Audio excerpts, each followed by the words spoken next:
Yes, it's time for Classic Radio Roundup. Channel 13, 27115. The best fun all week long you can have with your clothes on. Classic Radio Roundup.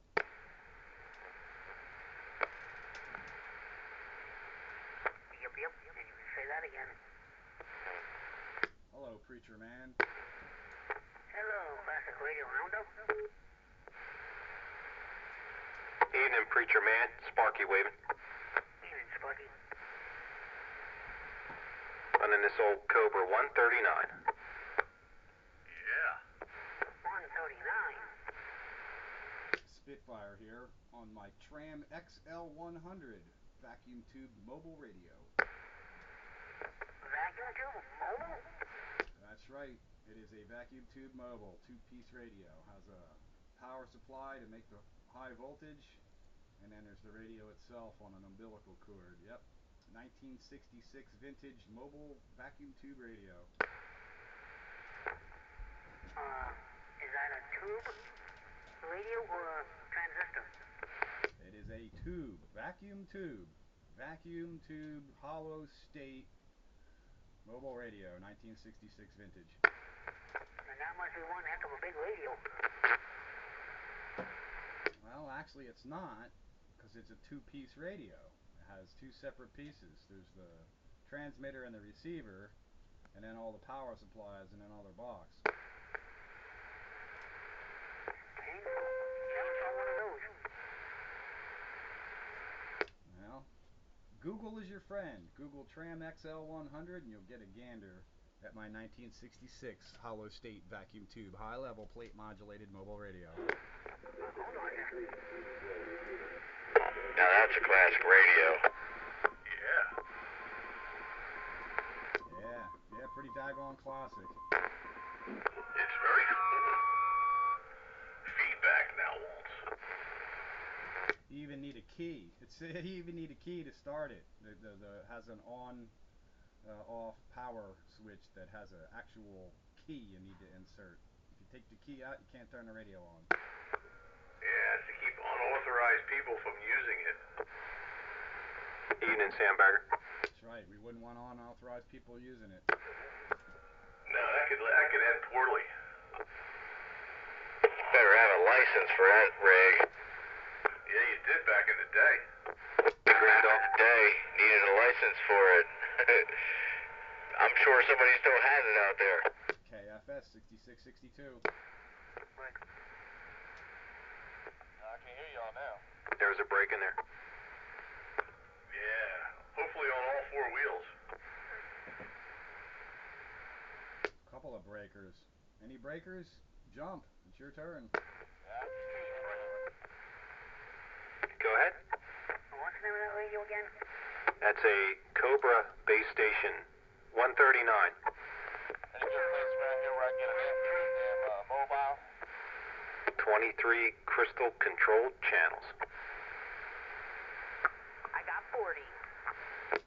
Sparky, Preacher Man, Sandbagger, Countywide, Hightower, Skeeter, whoever else is out there. Yeah, we're all here. Come on. Gang's all here on Classic Radio Roundup. And Preacher Man, this is a Tram, T-R-A-M, Tram XL 100 mobile. Yeah, it's like Kmart, only spelled backwards. What are you running, Bagger? Lafayette Telsat SSB 50A. Well, that would be 001LX Smart. Copy on the Telsat 55A. Right. Yeah, I'll get it. That's 50A. For some reason, my +3 doesn't want to work tonight. Come on. That's it. Smack it around a little. Ah, there it goes. Didn't have any gain there for a second. Yeah, smack it around a little. And there's about 3 breakers out there. One of them's no voice. Which I can't hear. Thank you. Call sign Ghost, retired United States Marine recently. Well, try it again there, no voice. Try it again. They call sign Ghost, retired United States Marine just recently. Well, welcome to the channel, Ghost, but please stand by. I wasn't talking to you. No voice, go ahead.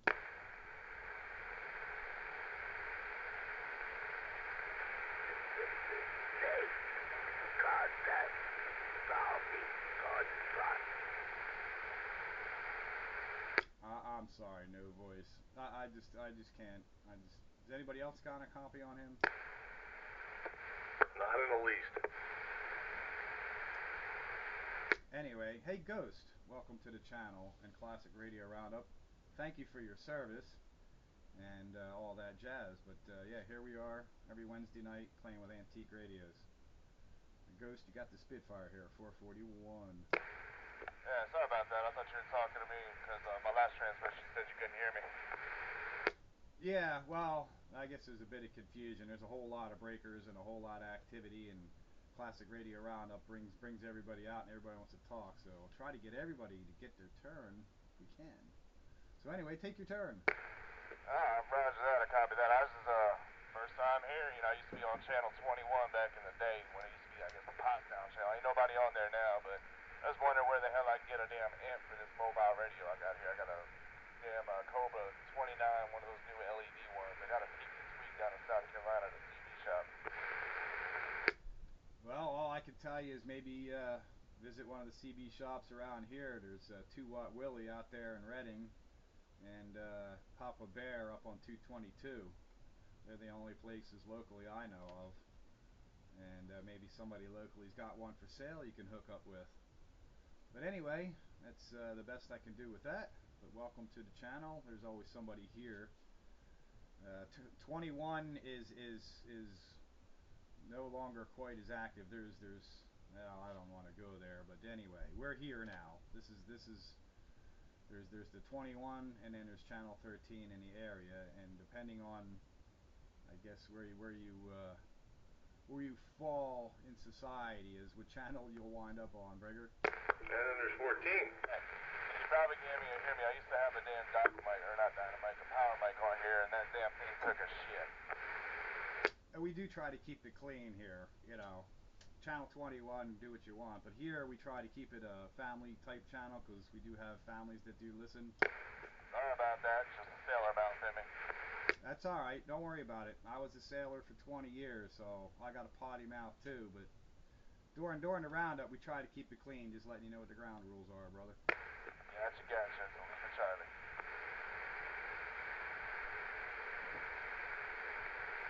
So there it is, Classic Radio Roundup. Somebody pick it up. This Tram XL 100 on frequency. Yeah. What did you have to do to fix it? There's a built-in trimmer caps underneath on the oscillator tube for both transmit and receive frequencies. Oh, yeah? But that means if all your crystals aren't off the same amount, then you're going to have to split the difference, right? Well, that is true, but you know what? I don't care. 13 is on. Well, that's true. Let me see here. There we go. Now we're on. Boy, I tell you, I got observations here. This radio is a bleed box. I go to channel 14 and I can hear you clear as day. Your signal drops down to a 5, but you sound crystal clear. You sure it's not this radio itself? I don't know. I don't think it's you. I think this thing's got a, I don't know, broad as a barn door or something. What radio is that? Lafayette Telsat SSB 50A.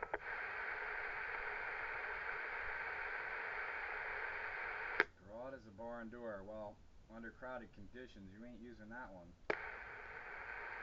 Now, I gotta wonder if it's this may be related to my receiver problems. Maybe I got a bad mechanical filter in here or something. Might be something to yank out and replace.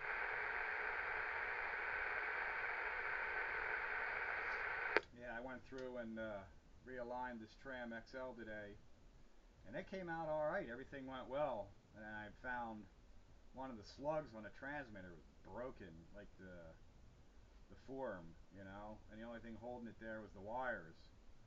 But I got lucky, it didn't really go anywhere. I threw a little super glue on it and held it back into place, and it's all good. I can tune it. Yeah, I can't tell you how many times I've taken super glue to a coil form that's broken. That's usually a pretty effective repair. Breaker bagger. Yes. Just a quick question. I don't know if it's this radio or not, but do you notice anything in Pete's background or amongst his transmit? I was just gonna say, it sounds like he's got a buzzing or something in the background when he isn't talking. Yeah, for whatever reason, this microphone picks up the vibrator. I was going to say, you know what it reminded me of? It reminded me of off in the distance when you hear like a paraglider or one of them ultralights buzzing around with the lawnmower engine. That's what it reminded me of. Yeah, I can see that. It's this microphone. I had to cannibalize the hand mic for this radio for the cord for to use on the multi-L Mac. But then I found that this Shure microphone works on this Tram, but I got to stay away from the vibrator because it picks it up. Now if I go way over here, it should be all but gone. Yeah, I did notice that at times during your transmits. I don't know if you were moving the mic around back then, but I did notice it when you were doing it now. Yeah, it should be all but gone now. Yeah, I'm just sitting back and I'm listening to you. Didn't want to say nothing at first. And I heard this and I'm listening to it and all I could imagine is the guy up there in the air floating on like a paraglider or an ultralight. Yeah, for whatever reason, this microphone wants to pick up the vibrator noise. I don't know why. But go ahead, Dave, what? Yeah, move that mic close to it and show them what it really sounds like buzzing. Oh no. Yeah, this is what we started out with. Hello. That sounds like Yeah, that's where we started out. I can't get away with using it here. Yeah, sounds like we're gonna have to change our sponsor from Ed's Discount Voodoo Emporium to Fred's Discount Porn Shop. I was just gonna say, what's the name of that place down there on High Street? What's that? Because of my vibrator? Yeah, it's vibrating in more ways than one. It sounds like you're holding a vibrator up to your microphone. It shouldn't be in there now. No. Crazy. All right, I'm gonna get back out of the way and button my lip before I say something illegitimate or something. Carry on, Ben. Inappropriate. It's all good. Well, as long as I don't have too much buzzing going on, I'm alright. You know, you get one thing solved and you get another problem. I thought, oh man, this microphone sounds great. But what the hell's that buzzing? That's why I told you to move it closer so you can really hear what it did sound like.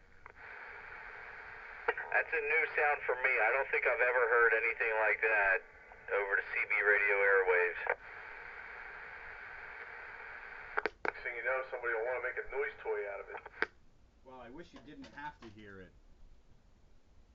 But it's a symptom of this combination microphone and having that vibrator power supply. Yeah, it kind of sounds like an electric razor under your armpits or something. Well, you know, hey, what would it be? It wouldn't be classic radio roundup without something interesting once in a while. It is a 1966 vintage mobile radio, all vacuum tube. That's absolutely right. It wouldn't be what it is today if it wasn't for small little things like that and guys putting their brains together and trying to troubleshoot stuff. You know, I've been listening to this stuff going on now for quite some years, and that's how it all started off. And then look, you had Night Train spring up and working on his own stuff, and Skeeter and Sparky, and it was quite a trip just to sit back and listen to these guys learning and troubleshooting back and forth and bouncing off ideas from one another's brains. Pretty good stuff. And with that, I'm back quiet. And no 05 to throw grenades. But anyway, yeah. Yeah, I'm glad you see it that way, because that's kind of the intent. We all kind of learn and grow together. Repeater. Get these classics restored and up and on the air. And this is a kind of a unique radio, you know. There's not too many, you know, marketed strictly as a mobile radio that is all tube.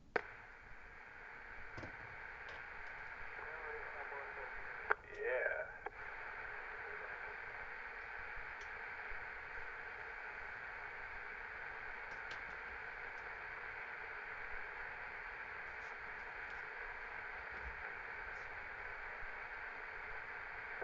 Yeah, that's right.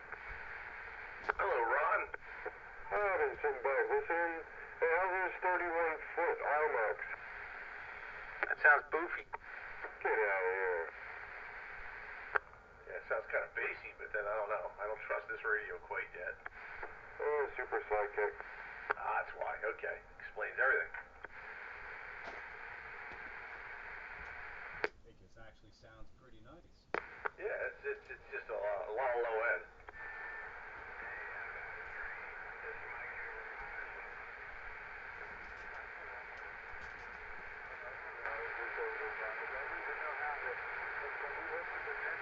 I think I hear Henry out there on the Aston gang. Yeah, I think I hear something in the distance too. I'm surprised if I hear him at all with this radio. This receiver is still a bit weak. Well, I'll tell you what, this Tram XL here is pretty good. Turn the signal generator all the way down and I can still hear the tone. That's pretty good. Well, it's all the way down, but the vernier is not all the way down. You know, if I turn that all the way down, then it's gone. Right. If it's, you know, what is that bottom, 0.1? 0.01. So yeah, 0.1 microvolts. Yeah. Yeah, 0.1 microvolts as long as the vernier is on 0. If you start dropping that, then you can lose it. Yeah, right. It's 0.1 at 0, and then yeah. It's pretty hot. If I get a receiver that hears there, I know it's hot. Oh, absolutely. And this thing's got a tone control on the receive, so you can make everybody sound nice.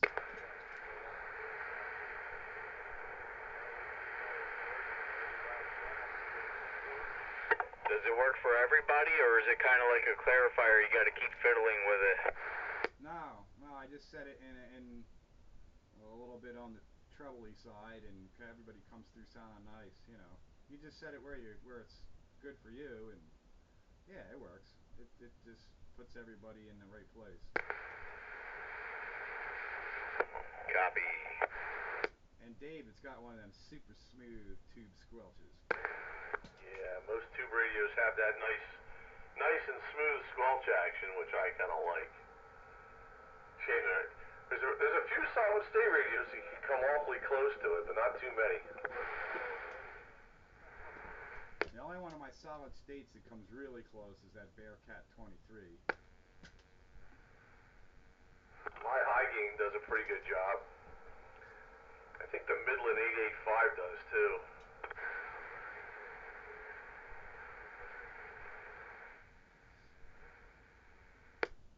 The Regency CR123B is a poppy squelch. Yeah, Trinidad is too, and geez, I can't remember so damn many radios.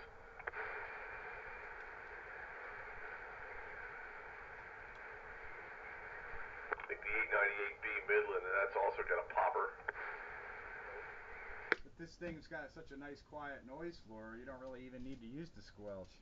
Unless, you know, you just want to get rid of everybody down low. Yeah, I can see I'm going to have to do some work on the audio section of this thing. This thing seems to be way too bright.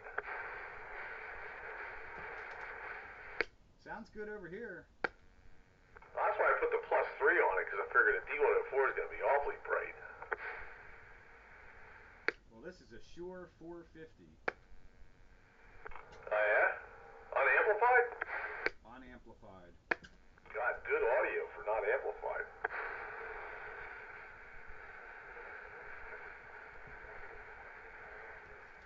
Yep, Shure 450 unamplified, no batteries required. That's a good match for that radio. It sounds good. I know, and I was surprised I could get actually kind of far away from it and it was picking up audio. I mean, it falls off, but it picks it up. Except when you're close to the vibrator. Yeah, it picks that up better. And this portion of Classic Radio Roundup is brought to you by Fred's Discount Porn Shop, where you can pick up vibrators at a discount. Hey, I gotta make high voltage for the tubes somehow. Yeah, DC into AC and back to DC. At a lot higher voltage.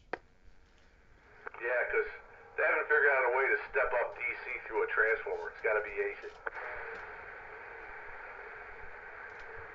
Yeah, 12 volts DC, change it to AC, and step it up to about, what, 350 or so?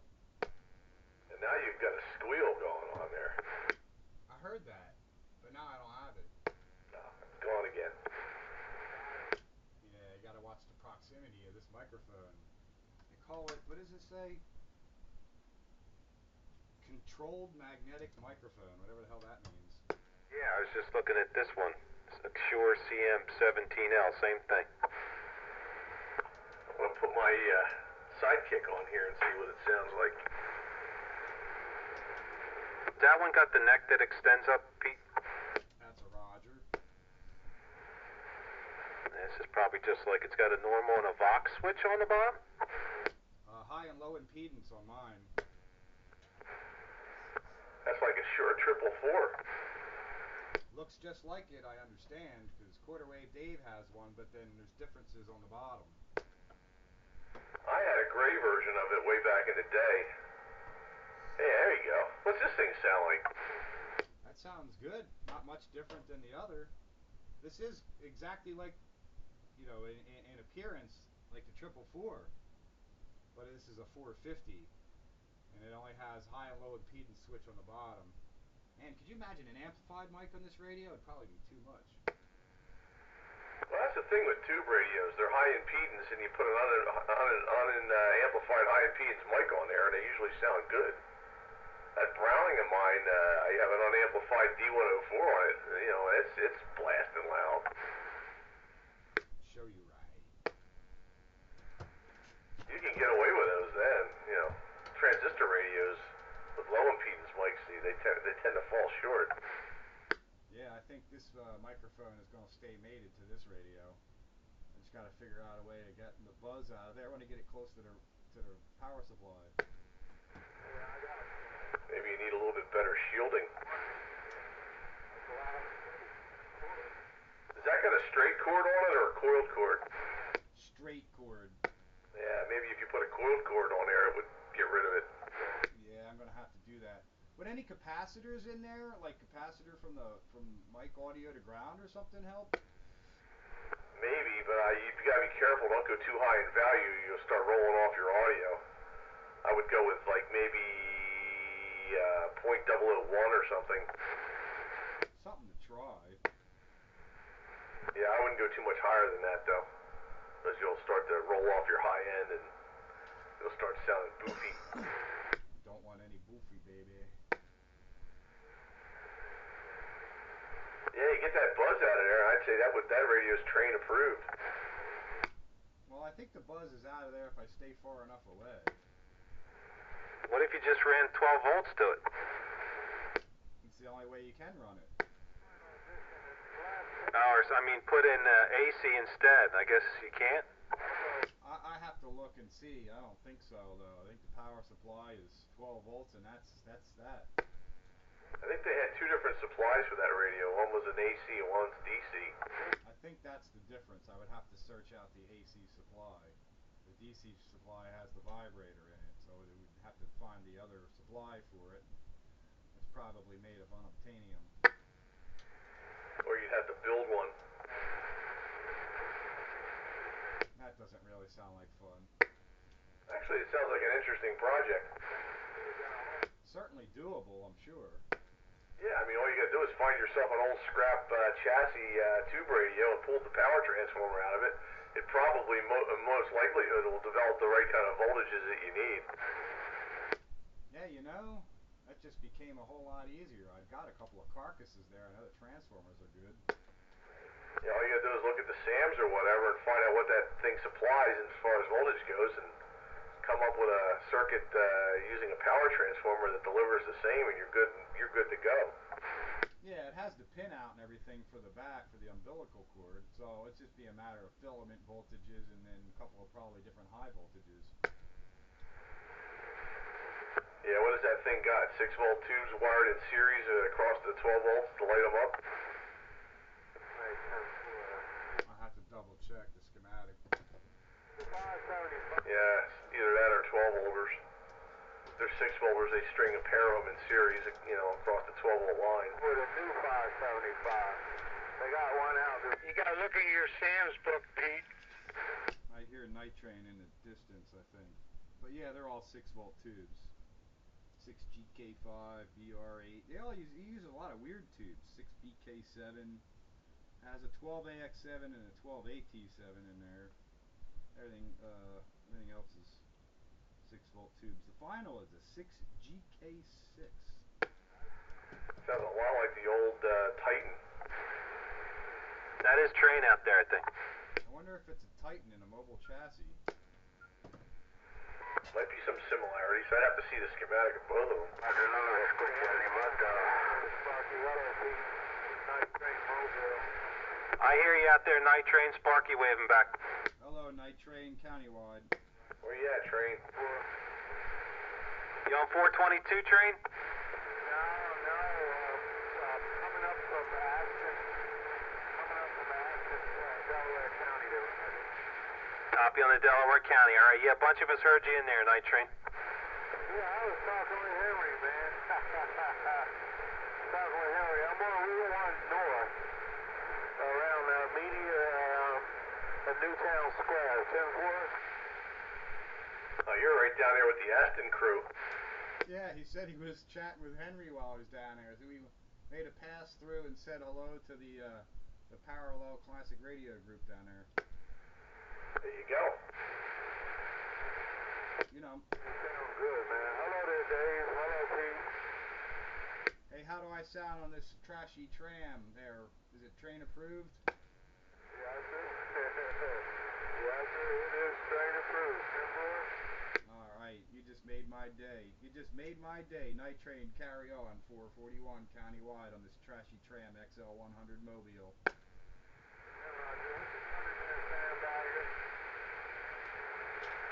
Get down and get funky. Asking you what you were running. Who, me? Yes, sir. I am running Lafayette at Telsat SSB 50A. All right, you're on the Lafayette. Yes, our side of the town is good. What you running, Sparky? Cobra 139 base station.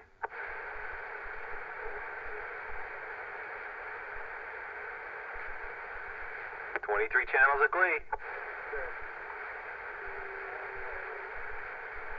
Hey there, Night Train. Doing okay. Just wanted to say hello, Roger.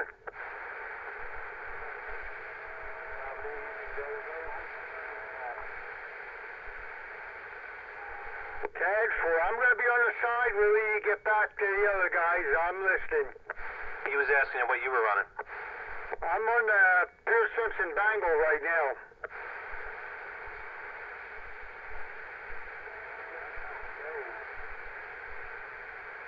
Sandbagger. Yes? Looking at the schematic, there's not a whole lot to it on the umbilical cord. You got 260 volts. You got 110 volts. You got a 12.6 volt and a 6.3 volt. But then the weird thing is the audio goes out of the radio and into the power supply, and that's where you got to plug in the daggone speaker. Well, you could kind of fix that. You can plug it in a different place if you wanted to. Yeah. That's just a weird thing. So, but yeah, it's like not a whole lot to it. Tempting, isn't it? Hey, Pete. Dave. Yeah, in there it has 3 different power supplies listed for the tram.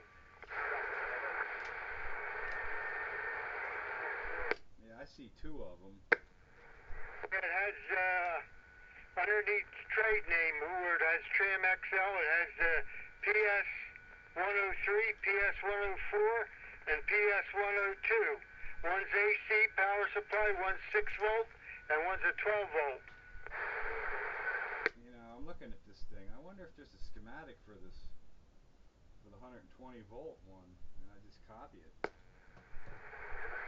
Which one was that? 44, the 2, the PS2?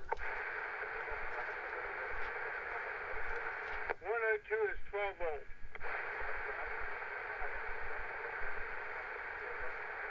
PS 104 is 6 volt, and PS 103 is AC. That's the one, the 103. Oh, there we go. It has my 12 volt power supply circuit, and then I look here and it has primary circuit for the 117 power supply.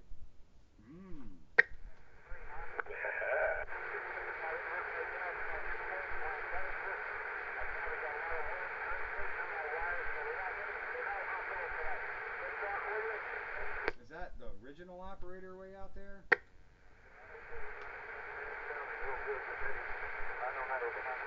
And that train's still in there. Yeah, but I think he's talking to operator.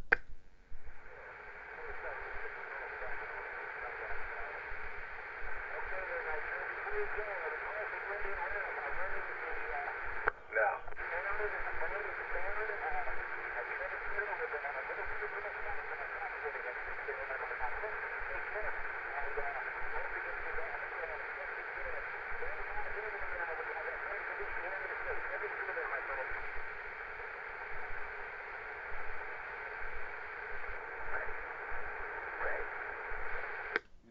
No voice is breaking out there. I can hear him break, but I can't quite understand what it is he says after that. He's just too weak for me. But if I'm understanding the schematic right, Bagger, that the power supply that I have, I could change the taps on the transformer that's already in there and make it for plug in the wall with the transformer I have. Oh, yeah? I'm kind of gathering that from this. It tells you to change these junctions on the transformer to make it work on 117. Oh, so they use the same power supply and they just change a couple of things around. So it's probably the same transformer. Instead of using the vibrator feeding into the 12 volt windings, there's another winding sitting there for 117. That's sort of the way the Panasonic chassis radios work. Yeah, it kind of sort of looks that way. I'll have to open the box up and take a look because there's a lot of circuitry in the power supply that you can't do away with because the output modulator and the output audio transformer is in that power supply. Just starting to squeal. Oh, so the power supply's also got the audio amp in it?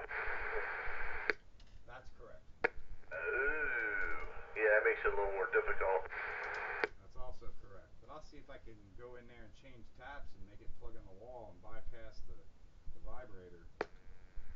Yeah, that might be pretty handy if you can do that. Sounds like it might be doable. I just wish I could see the schematic of it. I could tell you for sure. Yeah, bypass the vibrator. Well, it has Tram model XL100 and it's showing the power supply in one big block. And it shows the whole thing, 12 volts where it's wired to the power socket, blah blah blah, it shows the whole thing. And then in a dotted, dotted line smaller area, it says primary circuit for 117 power supply. And it just shows the power plug and then into the transformer, and then it says change these taps to this pin, that pin, this pin, that pin. I guess you're bypassing. You would be bypassing the voltage, the vibrator, from what I'm gathering. Well, it's just like these other radios. They have an octal plug on it, and depending on which pins you jump together, it's for the 12 volt or for the 110. Yeah, I think this is a little more involved. You have to change the taps on the transformer and then change the plug, the wiring on the plug. Yeah, well, it still sounds like it's doable. everything is there, I believe. I'll have to open it up and see, but it seems like everything's there. Cool. Oh, there. I was starting to squeal a little bit too. Look at that. Don't want that. Well, hopefully I'm not on the verge of squealing now. I'm trying to stay away from the radio. Yeah, my next project is I gotta find a suitable Turner mobile mic to wire to this thing, because this is my classic radio Roundup Road edition radio, and I gotta get a nice period amplified mic for it. I think I got a +2 and a +3 squirreled away in the drawer somewhere. I'd like to see if I can get one of them to work.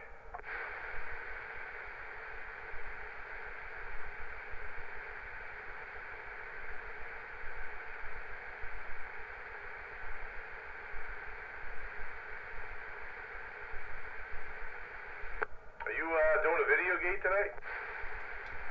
I am doing that. And yeah, it says, it tells me to pin, blah, blah, blah on a power socket. I believe everything's in there, you just have to rewire it. Yeah, just make sure you do it right for the first time though, because if you got it wired wrong, it'll go poof when you plug it in. Well, yeah, obviously. But I mean, it's all right here in the SAMs, so I think it's just a matter of rearranging, that's all. That'd be alright. I'd like to get rid of that vibrator, because that's just kind of annoying sitting here listening to it. Yeah, I mean, chances are you're never going to run that thing mobile. So, get it off at 12 volts and run it off the wall socket. Well, we do the classic Radio Roundup Road show. It's a good candidate. What's that, pin 9 and pin 11? That's right, Dave. Yeah, in my 1966 E100 Ford Econoline service van, run my 1966 Tram XL 100. And 4. With that big ball mount 102-inch whip bolted to the side panel. Yeah, isn't that cool where they put that? That's a good place for it. I guess it would probably radiate off best off to the right more. It'd be a little skewed. Yeah, but it's it'll be a little bit better than if you had it in the back corner on the bumper. Yep, and you couldn't really get away with it on the roof. That is a good place. And that big old spring. Well, that's where I used to have mine on my Cyclone, right on the rear fender on the driver's side.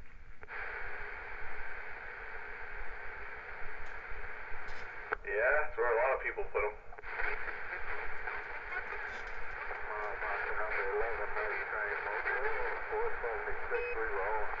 Hello, train on 476, your countywide 441. Roger. All right, I'm back, Clark. I hear you, night train. Sparky waving. It's Captain Boofy. Don't he sound goofy?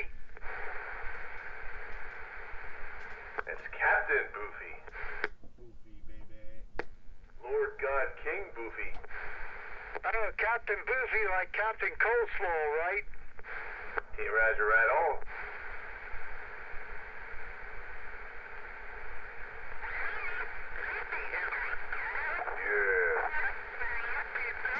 Operator.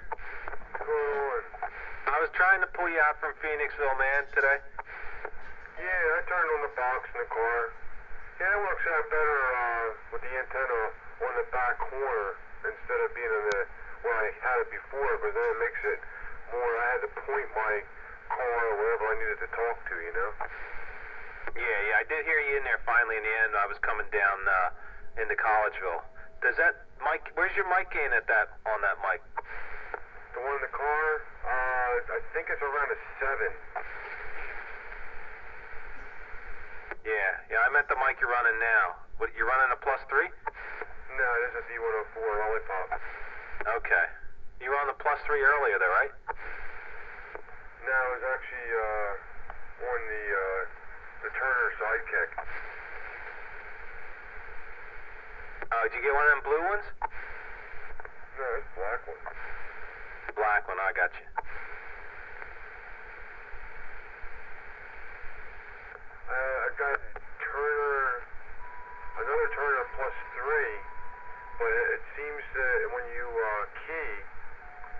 goes through and all of a sudden it just shuts off, and then you have to rekey it again. I gotta figure out why that's doing that.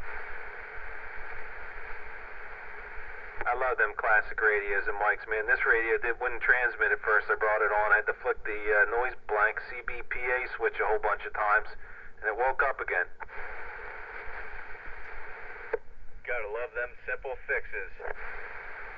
And here's one for you. My bench power supply is a 5 amp power supply. You know, most radios you could do bench testing with. Well, it powered this radio up, but when you keyed up, the oscillator would fall right on its face, and you'd see a frequency start and then go to 0. Like, it's broken. It just worked. What's wrong? That's a good sounding radio. There wasn't enough current to keep it running, so it fell on its face.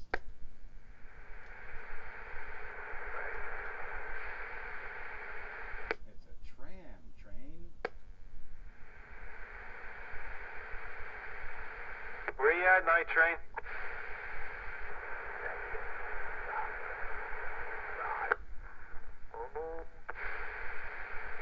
Try it again, no voice. I'm listening hard.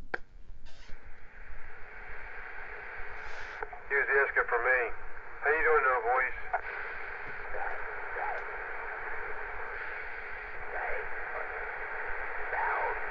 Where's he at? Is it Boofy?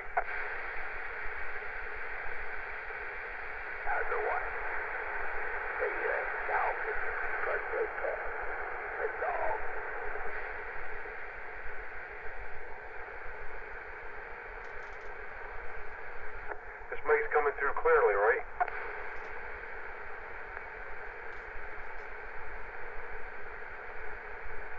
Are you asking me? I'll ask anybody now. It just sounds like the gain's up too high, in my humble opinion. I'll turn it back on the radio. I only have it open just a pinch on the bottom of this one. That's what I get for putting brand new batteries in, huh? Nah. It sounds good over here, operator. Skeeter! Hello, 775. And the rest of the crew. Quick break. Hello, Skeeter. Let a breaker go. Hey, where's that no voice at? I think he's down there near where Gene lives, down that way. Not your old neighbor Gene, right? You're talking about the other Gene? Yeah, Malvern Gene. Oh, okay. Maybe that's why I can't hear him. That's south here, southeast from here. Yeah, south, somewhere down south. Down south, down south, down south. All right, 10-4. Appreciate it. I'm back quiet. Hey, I think I got a mobile mic candidate. Look at that. It's working. That's got lots of audio, but it is mic sounding, or stock sounding. Yeah, it's a Turner Plus 3. Plus 3 mobile. Took a pair of clip leads and clipped a 9-volt battery in there because it requires one of them damn boofy 7-volters. But I just wanted to see if it would work. It's got a dirty switch contact in there, but I think this is a good candidate. Yeah, it's a good mobile candidate. All right, well, the gate's going. You'll hear what it sounds like. Yeah, Turner Plus 3. Good period microphone for this period 1972 or 73 vintage Lafayette here. Sounding good over here, Sandbagger. Yeah, I tell Roger right on there, Skeeter. What color is it? What, the mic? Yeah. It's two-tone. It's got like a white front and a blue back. That's cool. What kinds of grills? Just a silver grill? No, it's plastic with a whole lot of little holes in it. It's got a little slide control at the top for the volume. Ah. The Turner Plus 3. That's what I have on the. Oop, I'm squealing.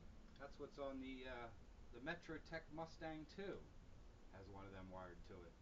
There you go.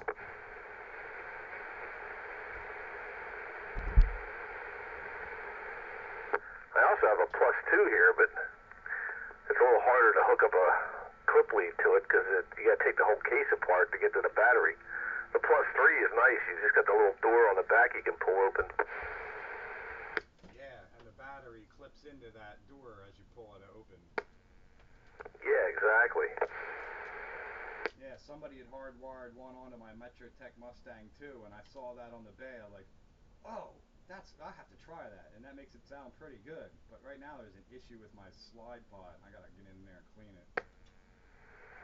Yeah, I gotta clean that probably, and the TR switch. Although it seems like the more I'm using it, it's cleaning itself up. I guess the contacts sat so long, they got a little bit of surface corrosion on them, and working them back and forth is cleaning them. Yeah, that thing's pretty full-bodied. I've always liked the Turner Plus 3. I think that was the better of the two mobile mics. Yeah, I'd like to use mine, but I gotta. That's the next thing on the list. Nothing wrong with that Mustang too, except for the slide pod on that stupid microphone right now. I went to use it a couple of weeks ago, and it fell on its face on me, and that was the issue. So I had to get to that. But I thought this XL100 would be an easy fix, and it was pretty easy. So we get that on. It was waiting longer. Yeah, so now I've got a dilemma here. I got to figure out if I got to see if this mic is positive or negative. And it just cut out on me. So if it's negative ground, I can power it from the radio.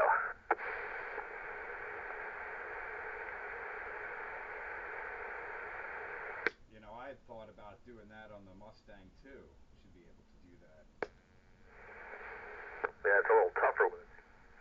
No, come on. Yeah, it'd be a little tougher with a tube rig. Why? The power's there. Yeah, you gotta find a clean DC source somewhere. You gotta take the 6.3 volts tube and rectify it and filter it, and then you can go. Yeah, and that's easy to do. Oh yeah, it's just a little bit tougher than just tapping a voltage inside a solid state rig. Well, true enough, but I mean, there's plenty there to tap into. You can use the B plus voltage. Yeah, I use the B plus. That'll make it really loud, right? Yeah, you'd be really loud for about a millisecond. And I need a coffee refill. Come on home, train. 441 on a classic radio roundup, running this trashy tram. We're getting ready to jump on that 14 break. There's the equipment down around that Golf Mills area there, 10-4. Let everybody go. Hello. Hello there. How's it going out there tonight? I'll put this base mic back on. I got my candidate microphone. Just needs a little bit of cleaning, I guess. Which microphone are you using, Bagger? Right now I'm using a Turner Super Sidekick. This sounds real good abroad, man. I was listening to you down around mile marker number 9 on 476 northbound. Yeah, northbound and down. You're sounding pretty good, man. Well, that's good. Not bad for an old junker here. Yeah, I was trying to get home in time enough to get on. I don't know what's going to happen when I come through that front door there, 10-4. You're going to get debriefed. Yeah, truthful, we don't know how long the debriefing will be. I want to get something to eat. I don't know. I really wanted to jump on there and play a couple radios, see what you guys thought about them. But I'm always out here trying to make ends meet, 10-4. Yeah, we'll have to put you down as a no-show, though, because you'll probably end up getting debriefed for quite a while. I don't know. I really don't know. But doesn't getting on with the mobile count as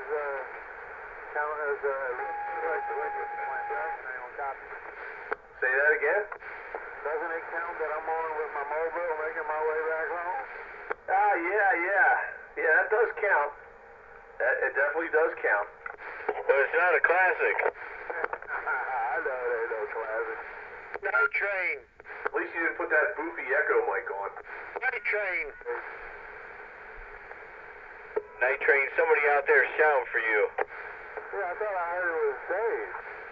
Yeah, I was just going to say he didn't mean it didn't count for classic radio. He means it's no show for later on. You'll be too tired and too debriefed to key up. Yeah. There's no telling what the situation will be once I get something to eat, man. I did work a hard day there, Breaker. Bad for it. I wish my old lady would debrief me every night. It depends on what you call a debriefing. A debriefing is not the most pleasant thing sometimes, Enver. Well, in my imagination it was. Yeah, I don't know. My imagination, it wasn't nothing pleasant about it at all there, 10-4 10-4. night train. Where are you at? What's your 20? I just got on around Valley Forge. I'm around Bridgeport with 23 and 422. 10-4. I could definitely tell you're mobile down here. I was trying to fish you out here with this little 2-element, but I think I just got you in the general direction, and that's about as good as I'm going to get you. And with that, I'm going to get back quiet. Well, you're doing a real good job, man. The two beams, the 2-element beam is really working for you there, 10-4. Well, I might have a little bit of hamburger helper going on, but I'm just trying to do the best I could do with this old Cobra 142. Hey, Roger. Well, if you're hearing me real well, then that beam is working there, 10-4. Yeah, I hear you pretty well. I kind of second-guessed this receive, and with the way this meter's functioning and everything. But other than that, it doesn't seem to be too bad of a rig. Alright, well, I gotta pay tribute. I'm passing through Operator Ron's territory. Hello, Operator Ron. Operator Ron, nice train. Passing through. You don't pay tribute, you pay the toll. 10-4. Yeah, like the neighborhood key-down toll. That's right. Don't get too close. That's right.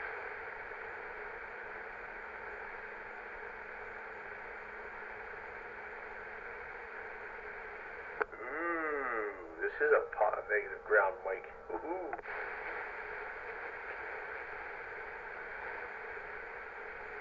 Oh, yeah?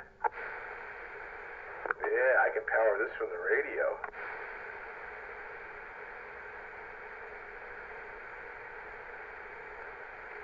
Any word from Skeeter tonight? He's on. Yeah, he was in there.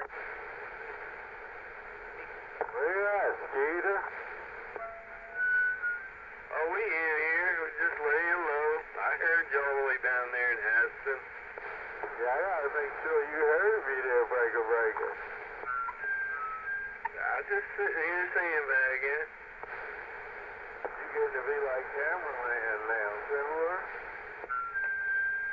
I don't think anybody can compare to cameraman. Come on, man. Did you see the size of Skeeter's ears? You sandbagging, Silver? I heard that.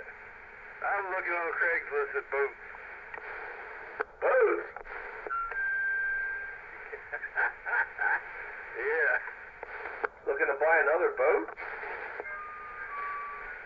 No, I don't. You never know. He's looking to win that bass fishing tournament. There you go.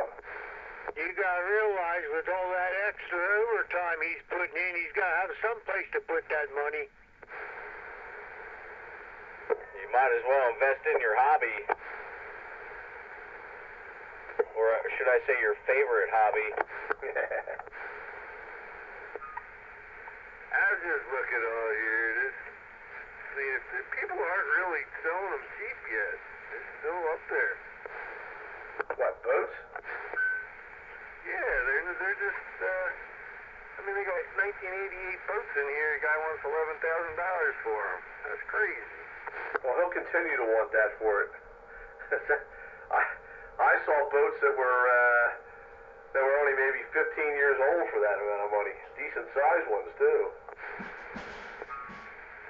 I'm always in search for a bigger one. I'd like to end up with a bigger one. My friend Art fell into a pretty good deal. He got himself a 30 31 or 30 footer with twin engines in it, 15 grand. Wow. Yeah, that's speedboat? Bust out another 1,000. Nah, it's a cabin boat. There's a 96. I guess that's not bad. I mean, you start getting up there, lengthwise, they pay a lot of money. Aren't they safer on the water? Well, relatively speaking, just don't run into any icebergs. Bust out another 1,000. Cha-ching! I like them cabin cruisers, man. Just cruise. Ain't got to worry about going fast. Just get out there and do your thing. That's right. That's what I want. I want a nice 60-foot sailing yacht with a diesel backup. Oh, that's not much. What's a cabin cruiser? Is that something you can sleep in? It has the bunks and everything down below? Yup. Kitchen, bathroom, bunks. Yeah, it's like an RV on the water. I'm with Skeeter. That's the way to do it. When you're going out, you're going out. You're going out for like a week straight. Yeah, like 05. Yeah, come on, get your mind off of him. That boat he had was a pretty nice one. That Sea Ray. Now offering courses in customer relations. That was a hefty double key there for a moment. I asked Bagger if he could sleep in his. I didn't know if he had that type or he had bow rider. We now offer courses in customer relations at the 05 Technical Institute. You'd be sleeping under the weather. I only slept in mine one time. That wouldn't be too bad. At least with a bow rider, if you had a tarp, you could get by a night. The boats that I'm used to sleeping in are a bit bigger. Yeah, well, that's the canoe club. So maybe by the time I retire, I'll be on a boat. Yeah, but Pete, you're a little bit more seaworthy than most of these folks in Pennsylvania, Roger. Yeah, I had a little bit more time at it. That's all I'm saying.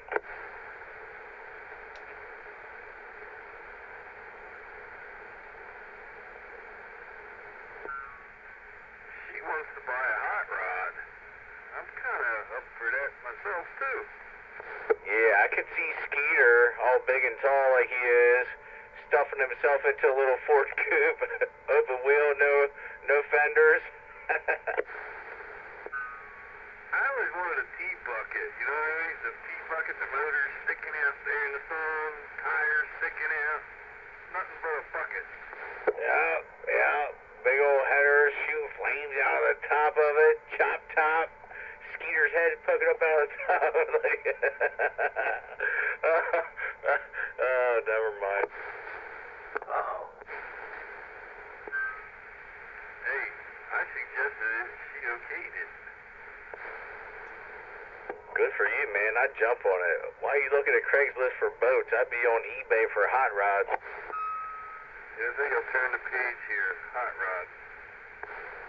Skeeter needs a good dune buggy to ride around in. There you go. Get the best of both worlds. She wants a hot rod. You like to be dirty. I'm just assuming. I don't know. Yeah, do it in the dirt, man. Get that dirt flying. That's right. You ever see Bugman ride around Pottstown? Bugman? Yeah, with his dune buggy. No? And four. Usually when they have the car show over there, he's usually on High Street with it. What color is it? I don't know. Is it yellow? What are you, colorblind? I don't know. I don't remember what color it is. I just saw a picture in the Mercury one time. 10-4. Is that recently? Yep, last year before. Yeah, I don't know. We usually try to get down there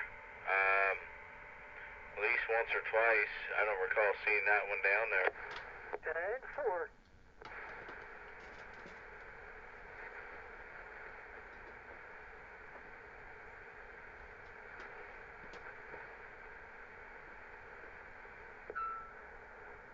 guy wants $7,000 for a rusted out 59 Chevy truck. Ain't crazy. Oh man, but it's a 59. I remember when I was a young pup, my old man had a 63 or a 64 step side. That thing was bad looking. Yeah, I like trucks, man. I'd like to have. Well, I liked the one up at Pottstown, the car show last year. It was a 59 Impala with the big wings on it. I think it was a 59 or 60. Cubbed out. This guy had a motor in that thing. Yeah, I could see Skeeter now. Rolling down High Street, bumping some Snoop Dogg and Dr. Dre. Yeah, hitting those switches. What do you think this is, the Flintstones? I'll be hitting them switches. Not. He'll be getting front, how's that go? Front to front, or front to back and side to side, yeah. I'll ride down the road, car all crooked, one tire sticking straight up in the air. That's called three-wheel motion.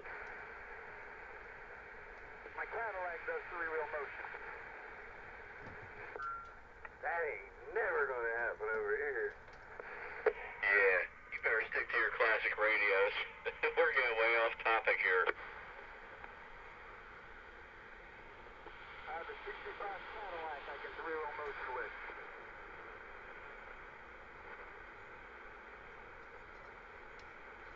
Who is that out there with the Cadillac? Hey, Plant Man, I've been hearing you in there. I don't know if anybody else hears Plant Man up there in Souderton. Plant Man, I hear you. Good to hear you on the Classic Radio Roundup, Plant Man.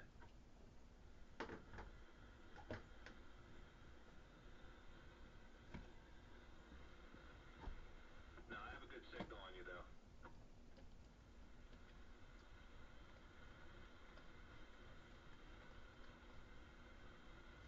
He's got a 65 Caddy with hydraulics underneath it. Lucky.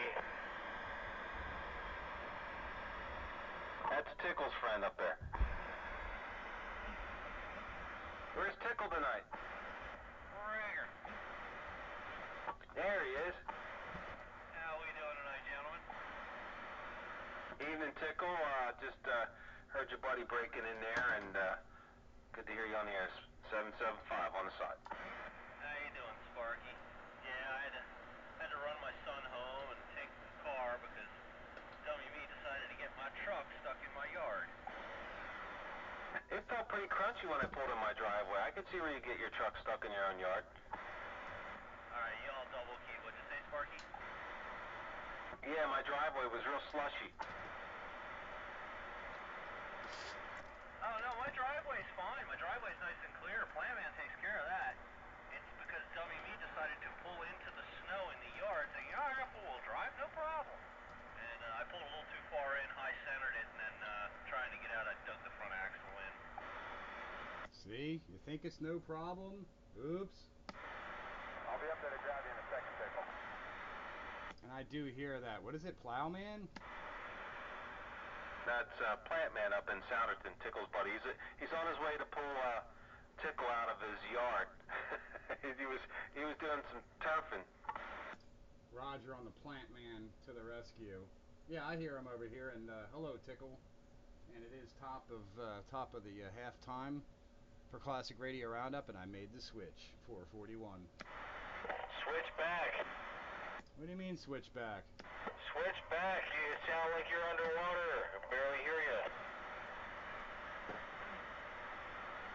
It's a little muffled, but and the output's going high and low. Oh, well, I gotta match this bar. That's the problem.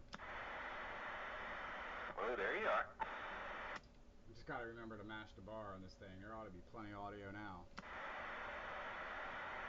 Foobar the bar. Yes, Turner +3, I guess, is getting weak. This is gonna drive me nuts if I have to do this.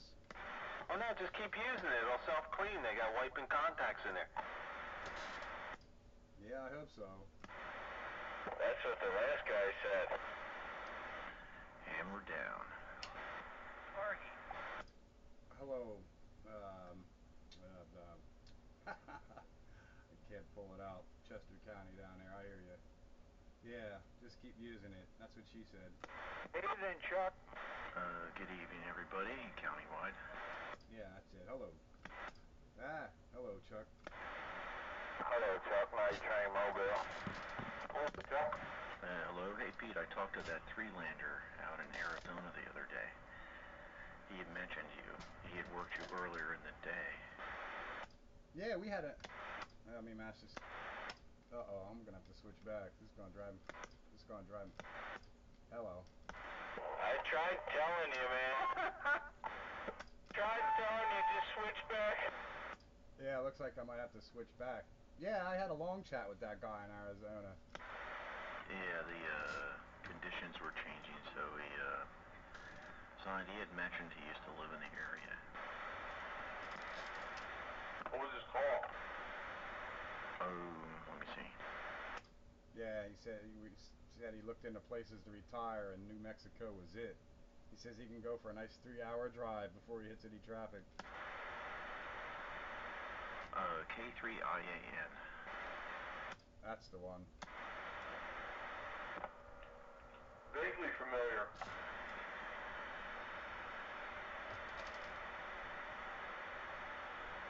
Anyway, when it is working, Shakespeare 740.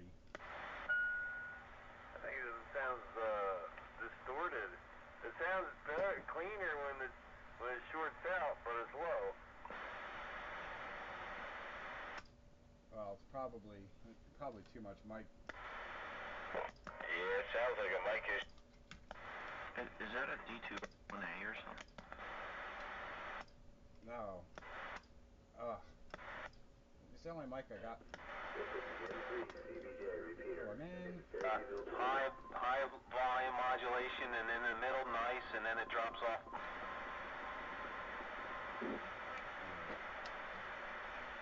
Yeah, I know. I'm having issues over here. It works good when it works. Let's see. Hello. It just doesn't stay working. We got dirty mic switch. I don't know. I guess so.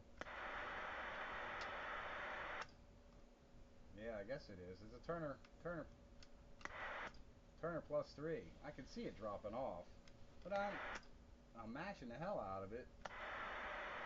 Yeah, man, that thing is booming when it's doing it, but when it ain't doing it, you sound like you're 2 arms length away from the mic. Yeah, I wonder if the battery is losing contact and losing voltage because, it's almost like the battery gets weak and then comes back up. Well, it seems to be in the mash bar, but yeah, it might be the battery. Well, doesn't the stomp to talk bar engage the battery circuit? Well, I assume so, but it's like the push to mash bar don't seem. It seems weak. This is gonna drive. It's time to change this. I'm not putting up with this. You video game this? Is there proof? I'll give it to him, though. He stuck it out. He tried to make it work. You video game this? He said he was. Captain Video.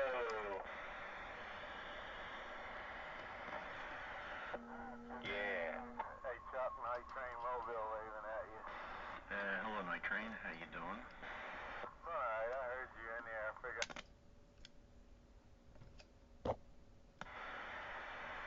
Yeah, you're coming in pretty good down here. Route 1, you're probably fairly close to me here. Yeah, I'm working my way on up 422. I'm somewhere outside of that Arm & Hammer Boulevard, 10-4. Yeah, you're 10 over 9 here, so pretty good. Backyard Bandit. Is this microphone working? Yeah. No. Well, I guess the tone's. Poor Pete. Well, I'm just not having any luck. Yeah, bad luck, I'd have no luck at all.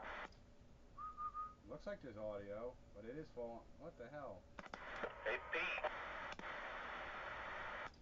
Hey, what?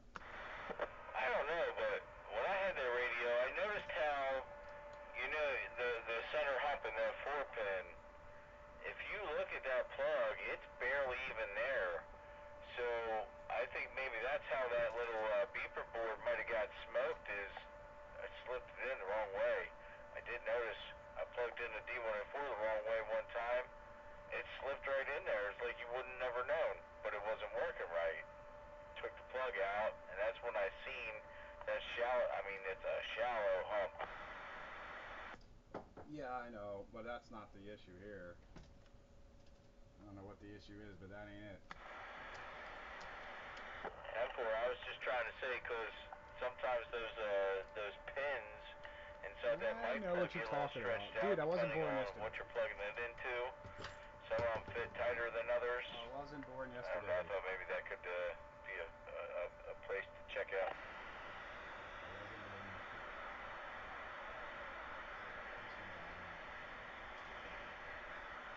I find that with a lot of the old base stations and CBs, you gotta fix those PL antenna connectors on the back. They get spread out over the years. You can tell when you go to slip the pin in there and it doesn't make good contact. You get a mini screwdriver and pry them contacts closed on those antenna connectors in the back of the rigs. Sometimes the mic connectors too. I noticed a lot on the 959s. It's a newer radio. Galaxy made it. A pretty good radio. I like them. That's why I played with a few of them. But I noticed their mic jack connectors seem to be awfully tight as compared to most other radios. Right. Tickle is breaking out there. Do it, Tickle. Hey, just wanted two quick things. Just wanted to see if you had gotten that picture I sent you. I haven't had a chance to look at too much with all the other stuff going on, but I will. 10-4. And Mini T wanted to say hi to you.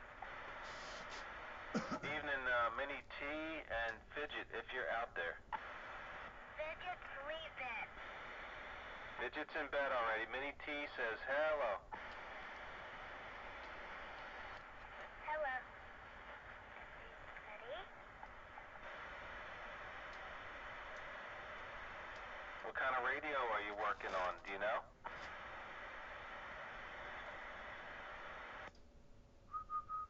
Yeah. What the heck? Audio. There it is. 1, 2. Audio. Audio. Audio. Audio. Audio. Audio. It does fall off, doesn't it? Well, as long as you stay mashed. 1, 2, 1, 2. Hello. Base station. Whatever. She said a D104. Oh, with the mic. Hey, there was a radio check out there. Did you hear that? Send me his radio and I'll send him a check. That way you know what size check to send him, right? $2.50. Breaker. Move it, baby. Hey, he's been debriefed.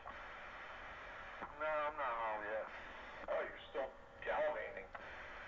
Yeah, man, I got One more mile to go before my exit. Miles to go before he sleeps. Oh, I thought he was out cruising High Street. No. He's bringing home dinner. crossing over that Schuylkill River. Is that Bagger up? Say who, what, where? Sound like somebody on the net, and little T's breaking out there. Is that anything like low T? I don't know, can you hear her? Yeah.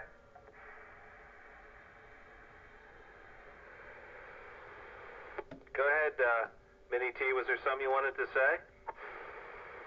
Yeah. Go ahead, you have the airwaves. Good night, everybody. Have a good night. It was great to hear you there, Minnie T. Good night to you also. Night, Minnie T. Have a good evening. Good night. Good night, and pleasant dreams to you. Don't let the big bugs bite. Channeling my inner Lawrence Welk. Where are the bubbles? Hello, goodbye. Oh, wow. Yeah. You say hello, I say goodbye. Go to sleep, little. Right. Hey, Doc Hammer. Hello, Hammer. Hello, Dr. Hammer. Hi, guys. I'm copying the mail. I'm checked in, and I'm back. And I'm back on a radio that's been proven to work tonight. Back on his vibrator. That's alright, it works. Is that the Tram? That's right. Roger. Yeah, Doc Hammer's familiar with this radio. Tram XL 100.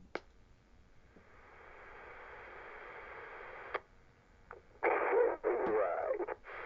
Show you right. With my Shure microphone. That's for sure. Good evening, Doc Hammer. Hi, Dave.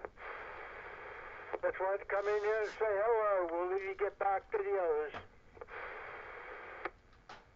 Copy that. You must be on that USL.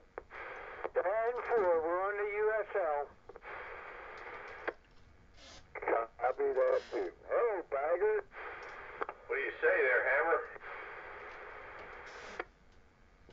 Just hanging out. Waiting for more snow? No! Don't talk like that. It was 70 degrees here yesterday. 58 today. Now it's going to be nasty tomorrow. Send some of that our way. Yeah, I was gonna say, it hasn't quite got that warm here yet. We actually broke 40 today. It was in the low 40s, but I think we might hit 50 by Saturday. But 70 degrees seems to be still way off in the future. Yeah, 70 degrees. Let me have it. I rode the bike out the last 4 straight days. And tonight, front moves in. We're supposed to get light snow flurries. And the temperature is going to take a dumper for the next 4 days. Well, that's what they said here, too. We're supposed to have a nice warm up until Sunday, then the temperature crashes again. And then we're supposed to get more snow around the 1st of March. Woohoo! Just about the time we're going out to Pittsburgh. Or not. I'm sick and tired of this damn white stuff. Send it away. Yeah, I still got about 2 feet of it in the front of my house. I got 2 feet on my roof. I got more than I want. I took what I can get.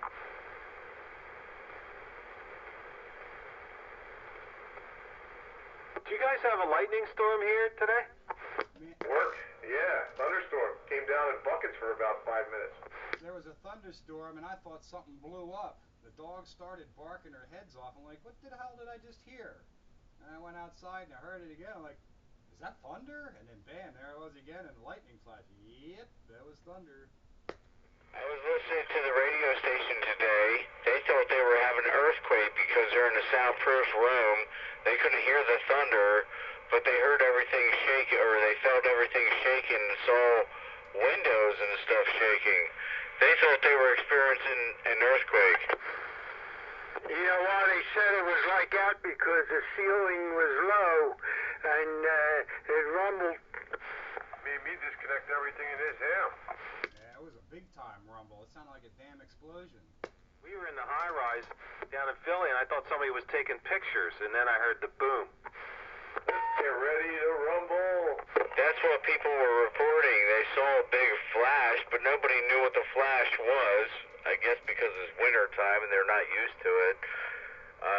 I'm kind of used to it because it was pretty cool the other day when we had all that ice and snow, and you saw the transformers blowing up in the skyline.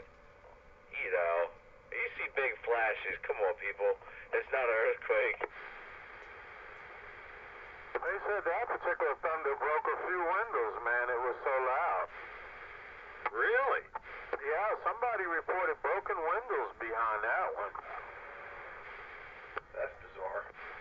I could imagine if it was a big, long piece of glass, and with the vibration and the resonance, resonating that glass would just kind of make it shatter.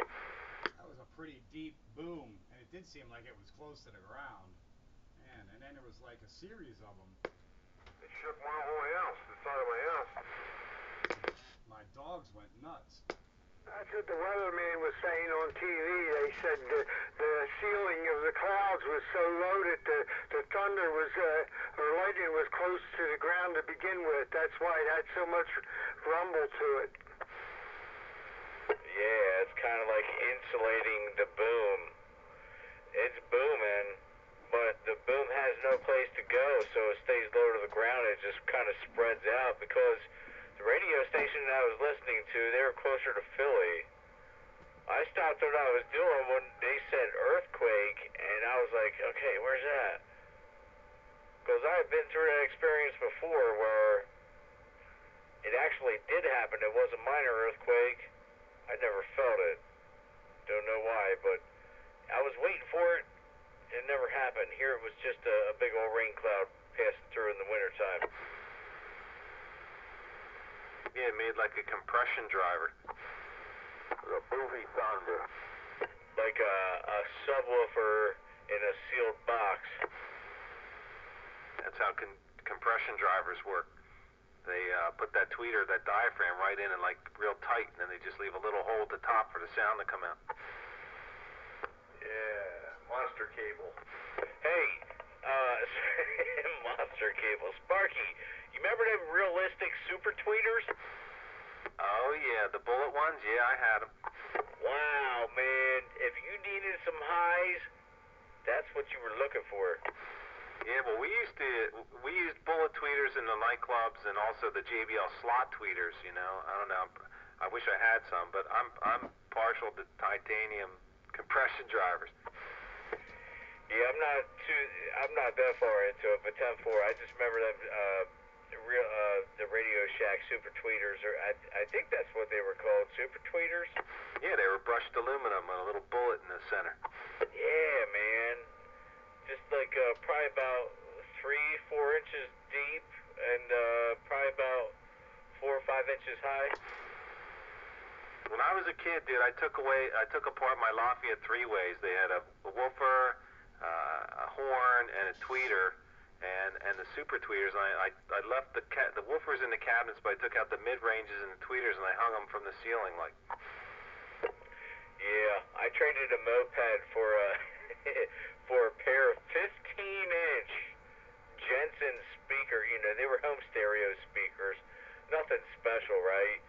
But dude, the mids and the highs were blowing out on it. So I took them out, plugged them up with some rags, stuck that 15-inch enclosure in the back of a Honda Civic, and drove it with a 250-watt amp.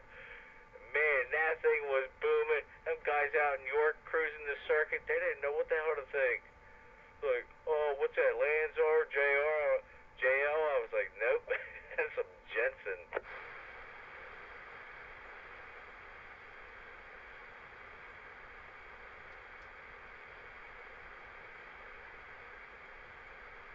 The good old days. Yeah, 5-band EQs. 5-band? Ooh. Yeah, I thought I was sitting on high water with a 7-band. Then they had the 10s and the 12. And then what? Show you right. I still got a set of the super tweeters. You got a set of them, Hammer, them silver ones? I sure do, and they still work just fine. They look nice. They look like they're indestructible.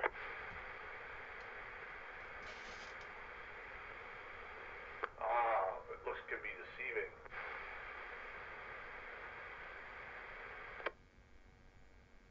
Well, they were pretty much indestructible. And you can still find them on eBay pretty reasonable, too. I think what would be more deceiving would be the receiver slash amplifier putting the sound into them. I think that's where the inferior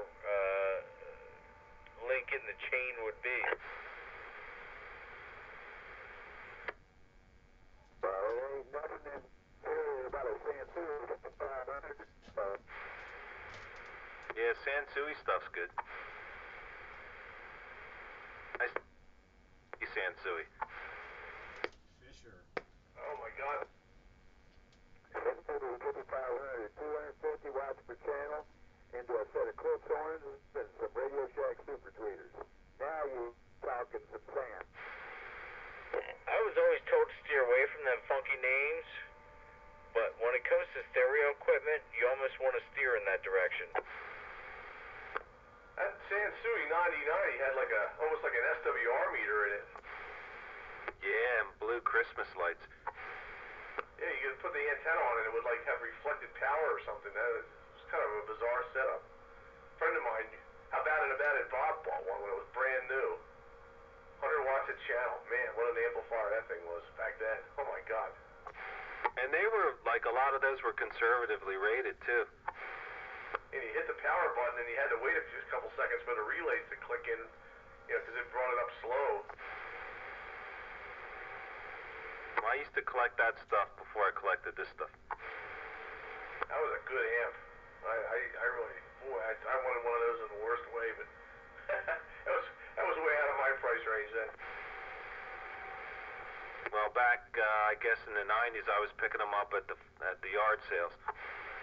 Oh, this is back in the late 70s. I think when that came out. I wish I would have knew about CB radios and ham radios, because I probably passed on a bunch of them, too. But I knew what I was looking for when I was looking for those boat anchors. That thing will still hold its own. I've actually used that thing in a DJ situation when my main amp went out, and it worked no problem. Oh, I'm sure it will.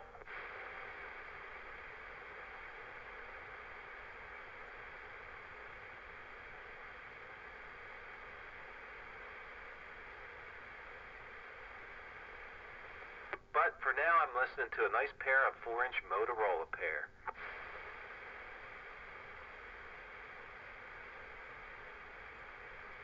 I think they sound the best for voice. Well, yeah, if it's a Motorola, it's a communication speaker. That's right. I got a set of pokes that I use for communication speakers over on the radio bench. They work exceptionally well. Yeah, I had a set of Polk home speakers, are real nice ones. I like them. They're still in business.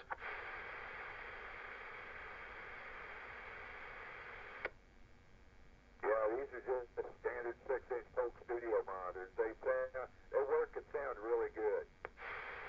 Yeah, they have good engineers working for them. I would hope so.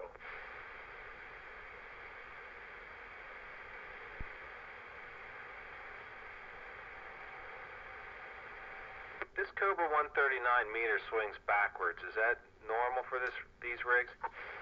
Yeah, I got one too. I went in there and damped it with some capacitance to keep it from, doing it. But I mean, when I first got it, it was almost as bad as the SPE console. Yeah, my 142 is doing it also on everybody, but this thing is, I know for a fact, been hacked up because there's extra knobs and switches, and one of the switches don't work, so I kind of contributed it to that.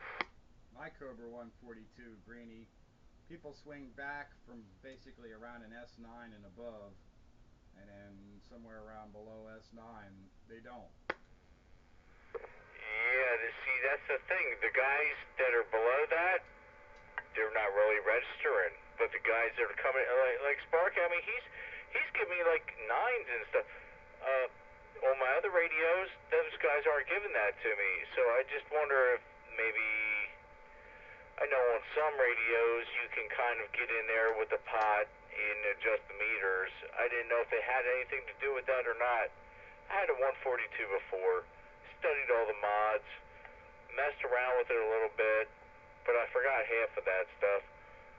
I don't remember if you could get in there to fine-tune the meter or not. You can calibrate the meter to a signal and S9 for 50 microvolts or whatever. Mine is unhacked, unmodified, only tuned up, you know, and aligned. And I was just saying that even on a properly unmodified radio, from somewhere around a S9 reading, anybody who gives me that, no matter what they're doing, you know, on their end, they will swing backwards. But if their signal is less than an S9, somewhere around an S8, and they're doing their thing, it'll swing forward. If not stay stationary, but if it goes lower and they're doing swing, it'll swing forward. You know, the less signal they give, the more swing forward it's capable of. But on the higher end, it'll swing backwards no matter what they're doing. It's just a, I don't know, characteristic of the radio. Yeah, 10-4, I hear you. I should have never got rid of that first 142 I had because it wasn't cherry or mint or anything, but it functioned the way it should have. And I kind of let one of my buddies get it into my head that, yeah, it's a Cobra, sounds like a Cobra, blah, blah, blah, you know. But actually, it was a pretty decent sounding base station. I should have kept that one. And you know how it goes. Once you get rid of one thing, you realize down the road you probably shouldn't have got rid of it. So you try to find something like it, you never find the same exact one. Happens all the time. Yeah, mine's no train approved in cosmetics, but it's not beat up bad either. It's just, you know, got scratches and whatnot. But it's unhacked, unmodified, and works perfect. I get compliments on that radio from you guys once in a while. What do you buy on? I tell you, I don't lie when I'm on whatever I'm on. I tell you what I'm on. Hey man, you know, I'll stick with the number 7 philosophy on that one. Cosmetics, looks, ain't really where it's at as long as it sounds good. And now, come on, especially when you're messing around with those old base station radios, you know, people been using them, working them, putting them to the test, maybe even working on them, you know, DXing on them. Okay, they've been moved around. They're not going to be in the best beauty, sure, but how do they sound? I mean, that's where it's really at. Okay, I'll spend a couple bucks on something used as long as it sounds good. You know, like you guys, couple months back, man, trading up with Doc Hammer and stuff. Now, I thought that was pretty cool. That might have been a radio first, maybe recently, maybe not from back in the day, but, I mean, how often would people back in the day say, hey, man, I like what you're talking on. Well, yeah, I'm kind of tired of playing with this one. Did all I could do to it, really.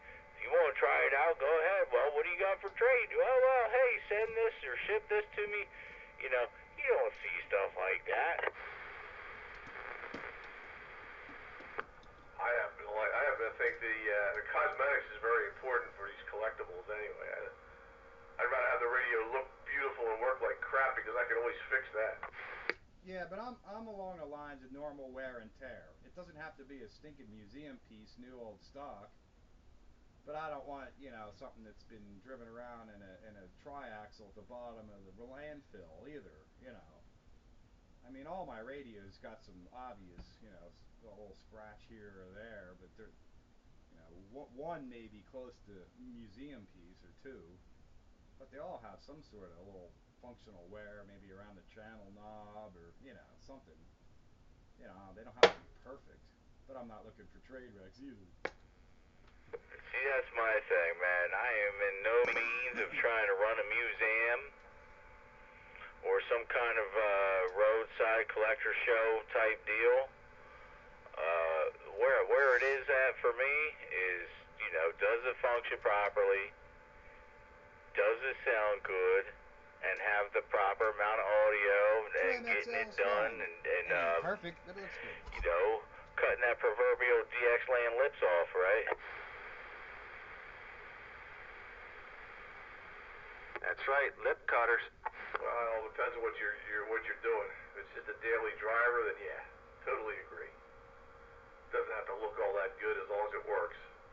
But if if you got a collection going on, you want them to look good. But yeah, like Pete said, it doesn't have to be a new old stock out of the box for the first time kind of radio. But light wear and tear is okay, as long as it's not all beat up and hacked up and somebody drilled holes in it. Yeah, scratches. Maybe the guy scratched his call sign in it. It's got a little dinger here or there in the speaker grill or something like that. A little, finish wear or, something. I'm not talking dented and dusted and parts missing and holes in it, But they don't need to be museum pieces either. I want them to look nice, but they don't have to be perfect. As long as the speaker grill's not dinged in. That's Dave's cutoff point. No dents. Well, in the Tram XL 100's case, you just replace the speaker. That's right. Breaker. It's an external speaker, and there's a brake. Hey, how's this courier coming across with the expander? Wait down here. Slow, but I hear you. Alright. Let me know if I need to turn on the box. Sounds good, Ron. I like the sound of it. It does sound good. It's just slightly weak. Turn it on. Turn that box on. Okay. Yeah, audio.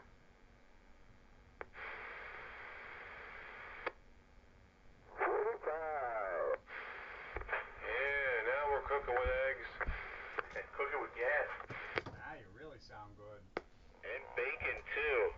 Sounds like you're cooking with bacon naked. Cooking with eggs and pork roll. This is Pennsylvania. I kind of favor scrapple. 10-4 on the pork roll. That's pretty good, too. I can go scrapple, but it has to be done right. I'll eat it either way. Burn on the outside, pudding in the middle, or slightly crisp on the outside, and it's all like mush and like getting all stuck up in your teeth. It's got to be crispy on the outside. The inside is as long as it's hot. The outside's got to be crispy. And it's got to be Pennsylvania Dutch style, whatever spices they use. Because I've had some bland ones, and I don't want a bland one. I want, what they got out there in Dutch country. You want something that tastes like Scrabble, not cardboard. That's right, quarter wave. Gotta be pork. Don't get that beef scrapple, man. That stuff is for the birds. The birds won't even eat it. I don't even think dogs would eat it. You gotta have pork scrapple. That's where it's at. Wish anything with the root word is scrap. I'm kind of skeptical about anyway. Come on, man. You gotta try it out. I don't know if you ever watched that Bizarre Foods, that Andrew Zimmerman. He was up in Appalachian country and hanging out with some good old folks, and they basically brewed it. Their own scrapple, cooking in a cauldron. They're sipping it right out of the pot hot. It's like a pudding, a big gray mush, and they're drinking it. Yeah. Right out. You're making me hungry now.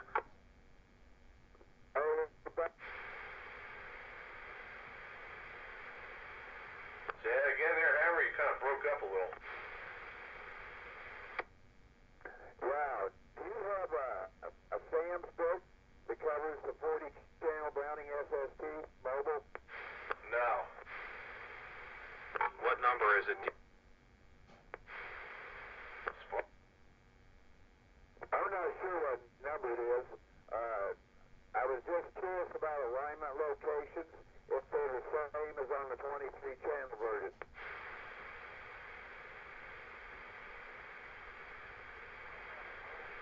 You have one over there, Sparky? An SST? I don't think I have an LTD. The SST is the AM one.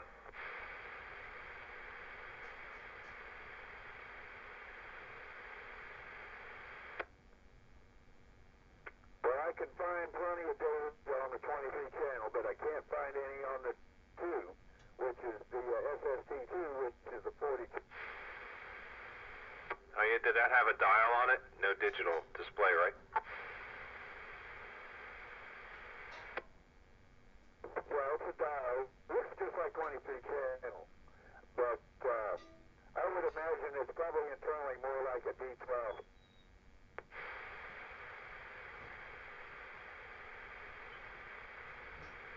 I don't know. I'll check on the CB Turn Tricks page. CB Turning Tricks.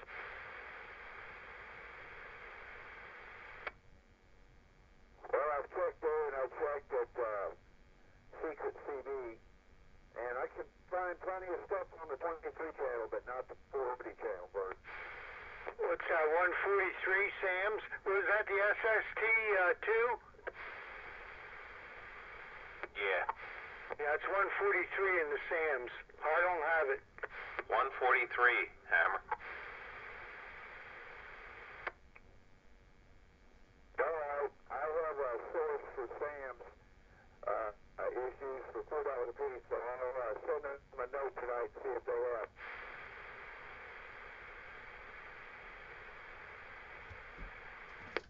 $114 is the highest Sam's I have.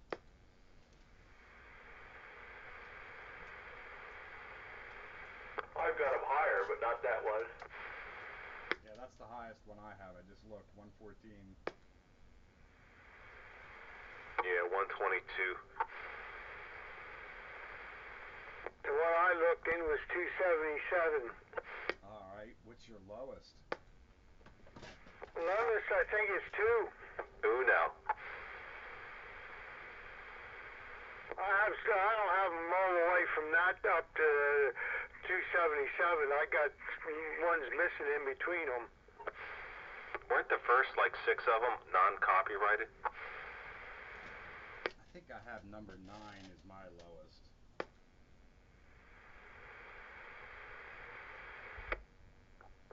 I have scattered issues starting with number 8. It was just a fun little poll, that's all.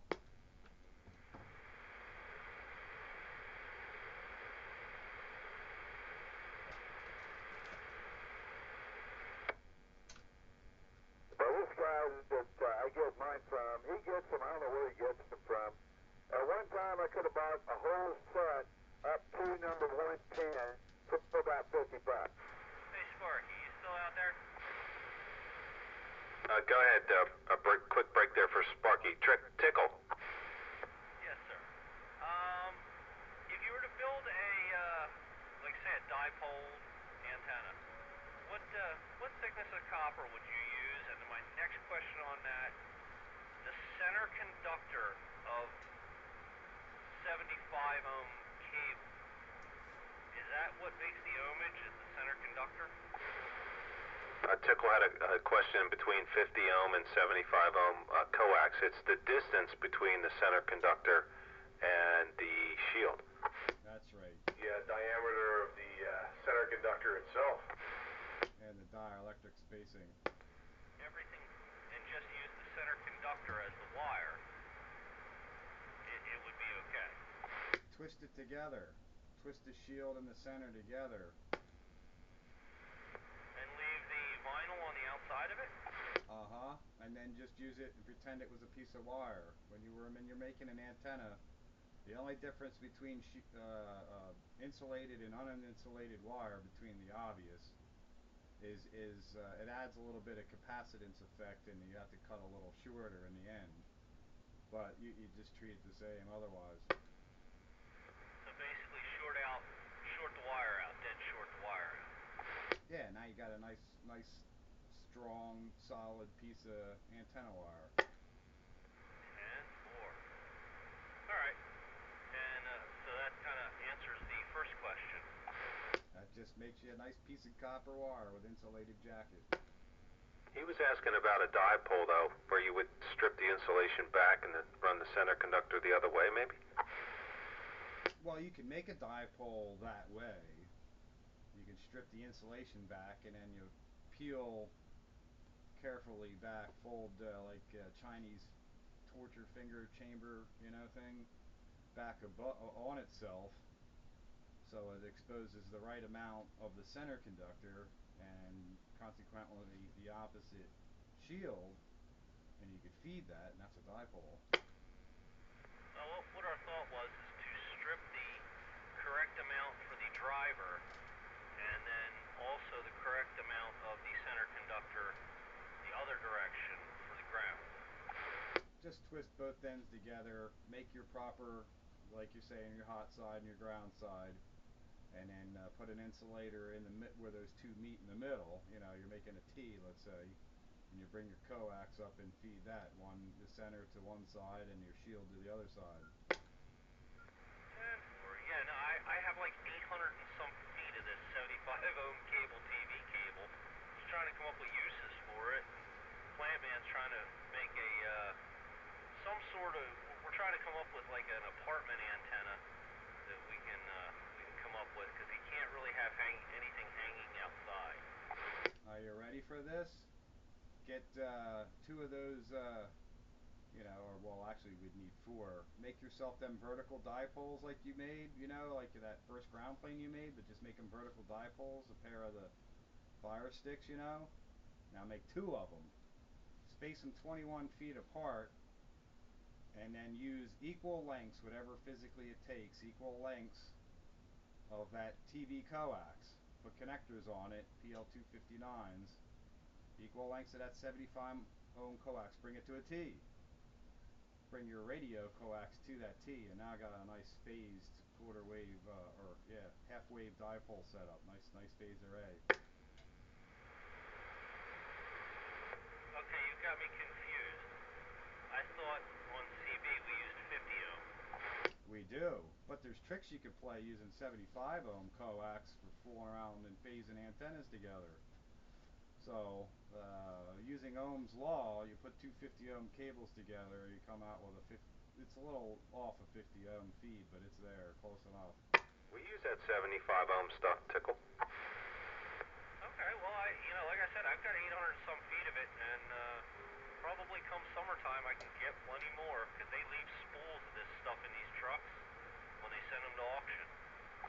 Well, the first thing that comes to mind is phasing two antennas together. Any two equal 50 ohm load antennas, you can phase them together. We're using equal lengths of 75 ohm coax to a T, and then 50 ohm feed from there to your radio.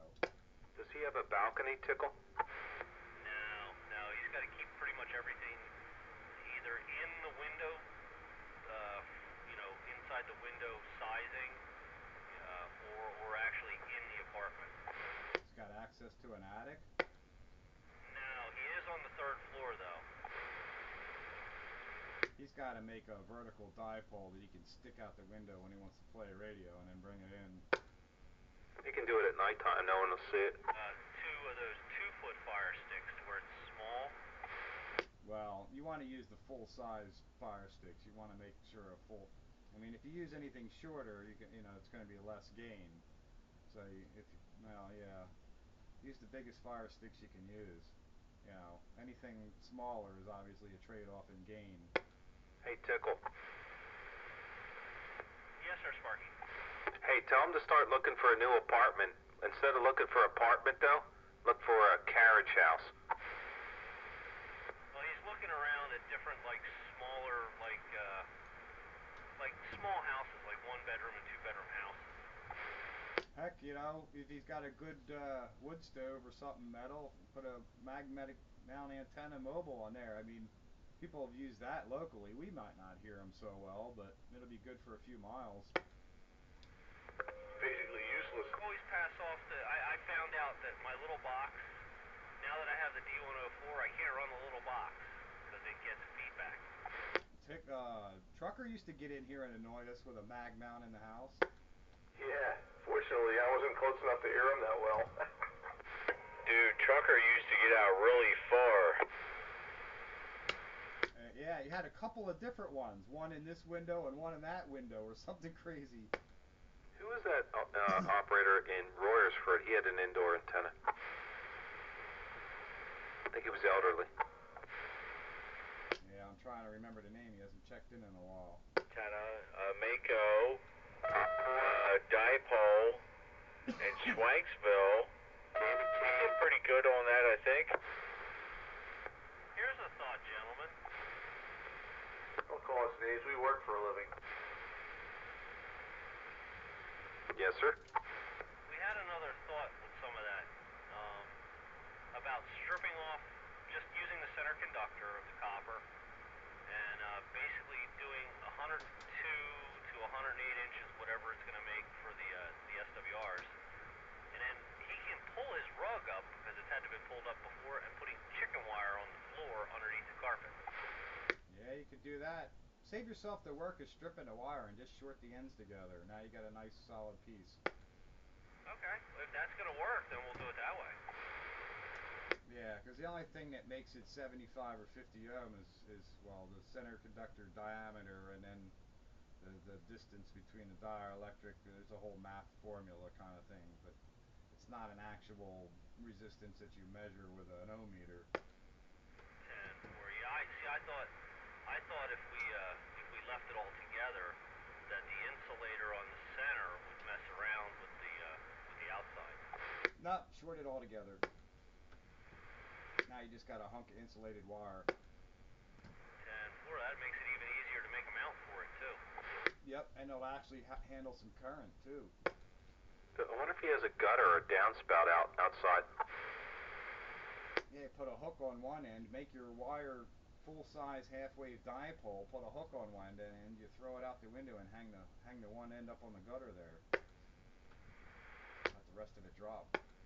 Yeah, Tickle, is he third floor? Is that the top floor? Is he got a gutter? Yeah, it's top floor. I had a thought with your gutter idea to run it down by the gutter and make it look like it's actually a cable TV cable. Well, as long as that gutter's not metal. If that gutter's metal, it's going to screw with your SWR. Yeah, you don't want that running as an antenna, but you might be able to see what the gutter resonates at. I've heard of funkier, you know. Yeah, you could shunt feed it, but that's a little bit more work, really. When you're in that situation, there's not really a whole lot of options if you can't get any access to the roof or anything like that. You know, it's just, you know, you can get something going, but whatever it is, it's going to be rinky-dink, and you know, you're only going to get out maybe, you know, another 100 yards or 200 yards, whatever. I'll get out enough to blow you guys up in about a month. There you go, plant man. There you go. His other question, his other idea was to get an antenna tuner for tuning the antennas and just tie off to the railroad tracks next to him. Well, you'll be heard underground real well, but it ain't going to get out that far. All an antenna tuner does is make the radio happy. It doesn't necessarily make the antenna efficient. It just keeps the radio from blowing up. That's right. Well, we'll get him up off the ground yet. We'll get him running. I'm still trying to get myself completely situated, but, you know, we're working on his too.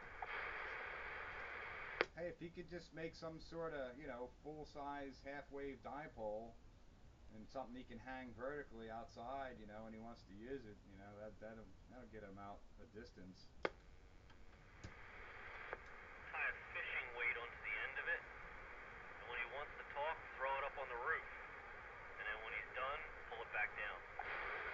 Well, you gotta, well, I'd have to look at the situation there, but, you know, if it's horizontal in polarization, you know, even if it's up high, it's not going to do so well for the rest of us. You'd have to watch your neighbor's windows when you're reeling it in and it comes off the roof and swings down. You know, to get part of it up onto the roof.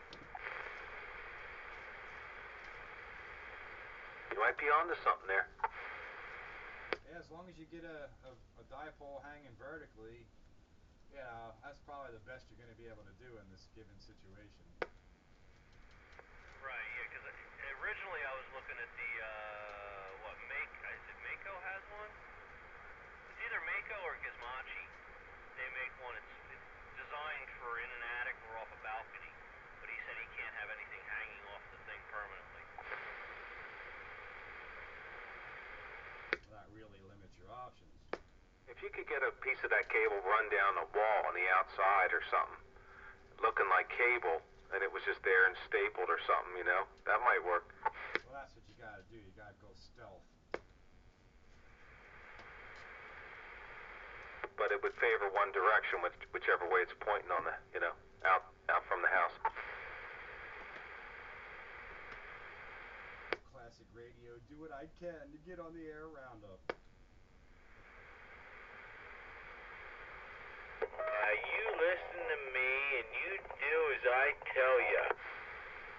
It would work a whole lot better if you used monster cable instead. Yeah, with gold connectors.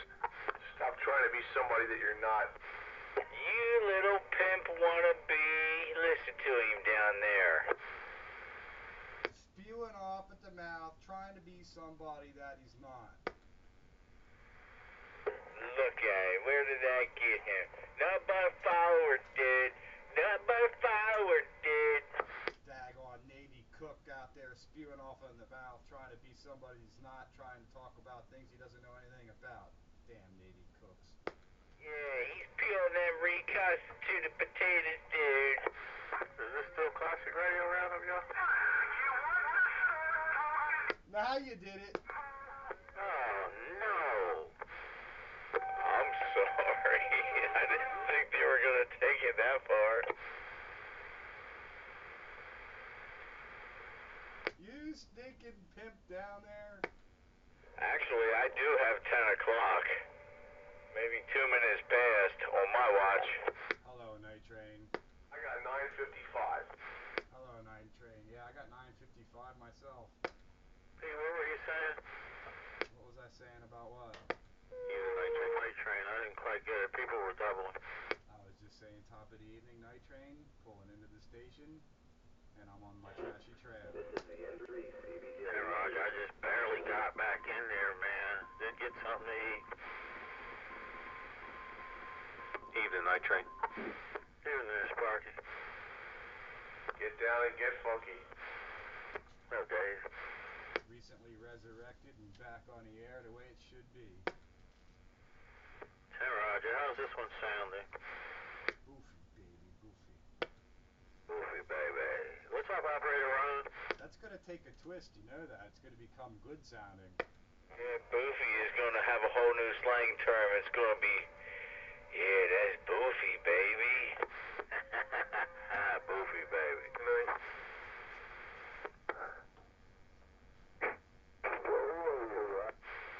Show you right. I'm gonna buy the world if I win this. It's hard to hear you, Dr. Hammer.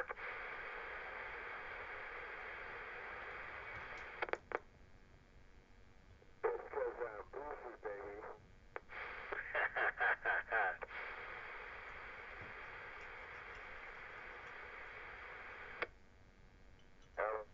Boofy all day long. Shoot skip by his van. You get somebody.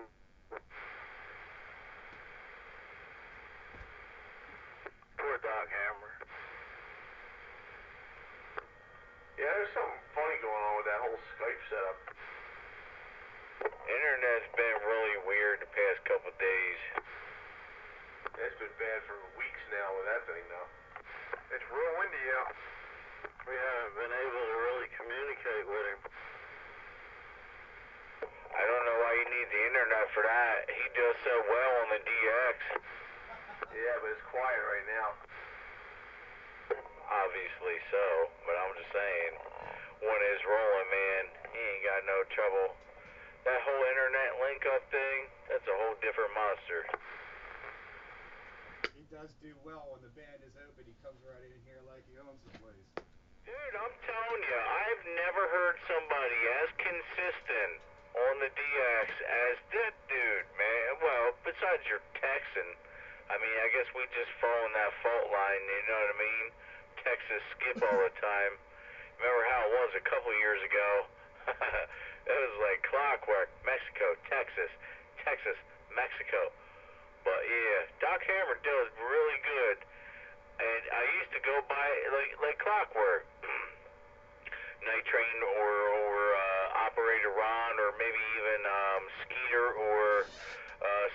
would say, "Hey man, I heard Doc Hammer in there today." And then if you listen closely, you could still hear him in there. Beautiful when you get somebody you know that you can chat with in a skip land. That's what I like. I don't need my numbers called. I want to talk with my friends out there. Yeah, buddy, even from the Mobile. That's right. Give it a try. It's awesome. Hammer does come in here pretty regularly. I know, like, when the band is open, I'll talk to my European friends with 10 meters AM. Then about 11 o'clock or so, I'll dial down to here. Yep, about time Doc Hammer should be in here, and there he is. I hear him. Audio. Hello, Hammer. Well, and by that time, he's just waking up, right? Don't want to talk skip. Just want to talk to Doc Hammer all day long. I shout at him from New Jersey, Doc Hammer, New Jersey calling. I shout at him from Maryland, all over. And you can't even talk up the street. Now that's kind of really cool for the Mobile running around. You know, you got conditions you can check in from all over. Yep, Connecticut the other day.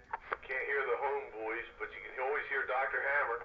Right, wherever you go, you can talk to Dr. Hammer, and he can 10-5 if need be, you know. But you can't talk to the locals. What for antenna is he operating on? I forget. I don't know. He just checked out. I don't think it's anything special. I think he's just got an IMAX next to the house. We're talking car to car. Yeah, his stuff's just off to the side of the house on a couple of poles, push-up pole. He must have some fancy snake oil type stuff, or he really knows what he's doing. Well, he's at 5,000 feet in elevation, but I think his antenna's only 20 feet off the ground. That's right. Yeah, that might help. Dude, down here it never really did get a clear reading. Every time you log on to Google Maps or something, it's always something different, but I'm going to say down here around 190 some elevation above sea level. 20 foot off the ground, man, gets you out pretty good. And I'm speaking from experience.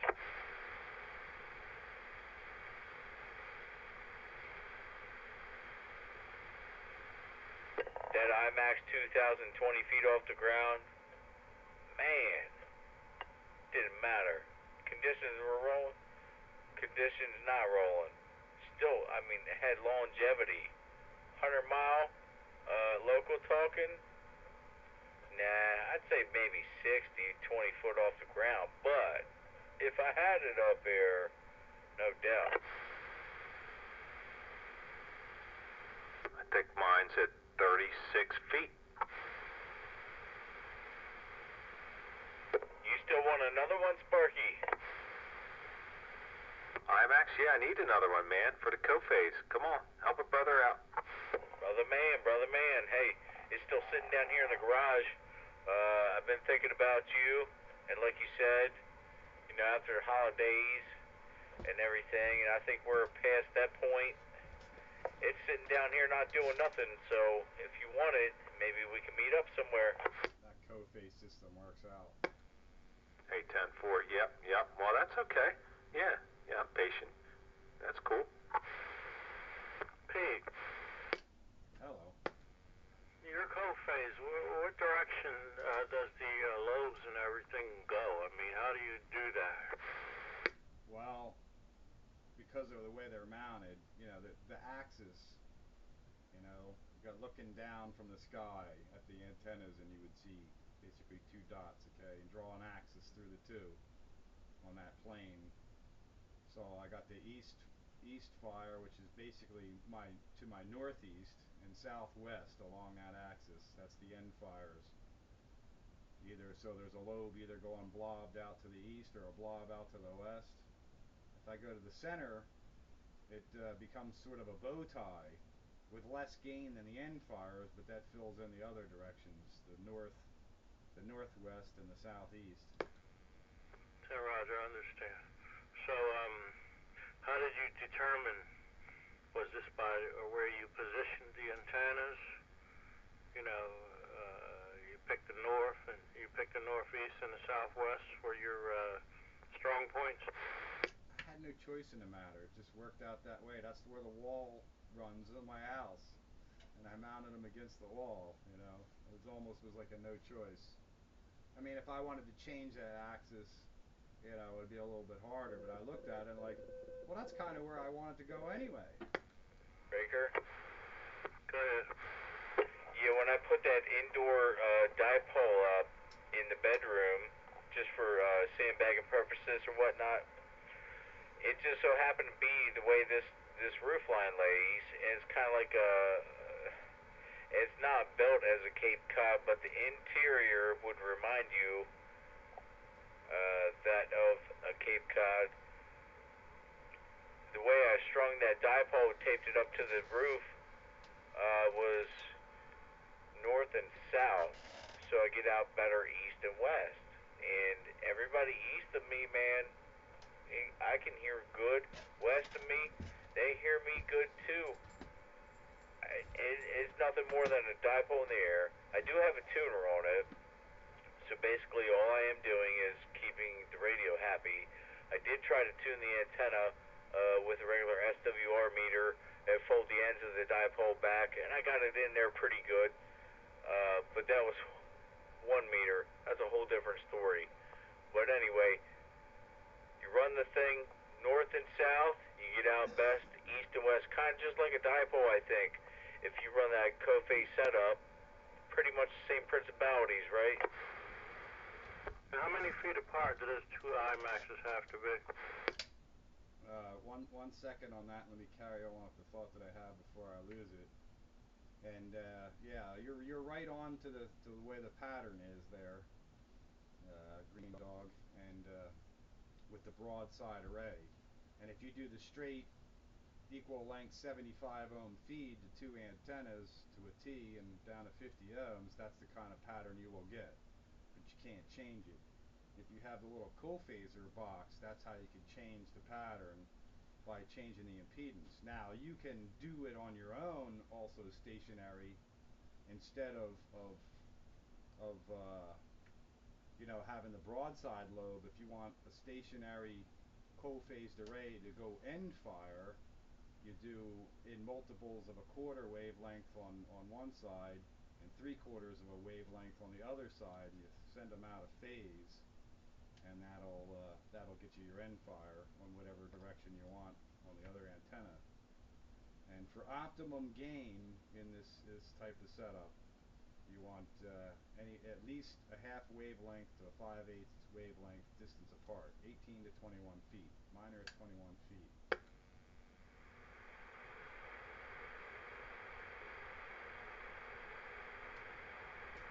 Did y'all digest all that? Yeah, I can't get it all, but 18 to 21 feet. Yeah, remember, Pete, I don't know, maybe you remember, down there by the sheets on 422, there used to be that radio shop down there? Nah, I don't remember it. No, okay. Maybe that was, I think that was a little bit before you started coming back in there on CB radio, I think after you went ham, or whatever happened. Ah, the Yak Shack. It was pretty much, yeah. That was back when, you know, it was all 2 Wild Willie and Whizman days, and me and number 7, and I think Monkey Man out there, but there was a guy, not Joffo, I think his name was, Joffo. Talking about the Yak Shack? Yeah, now, you know, I got a second to think about it. You caught me off topic-ish. But yeah, the Yak Shack. I know what you're talking about. Yeah, that's right. Thanks, Bagger. The Yak Shack. They had the co-phase setup going on, and I often wondered back then years ago, I was like, well, what's the benefit of that? And then when it was explained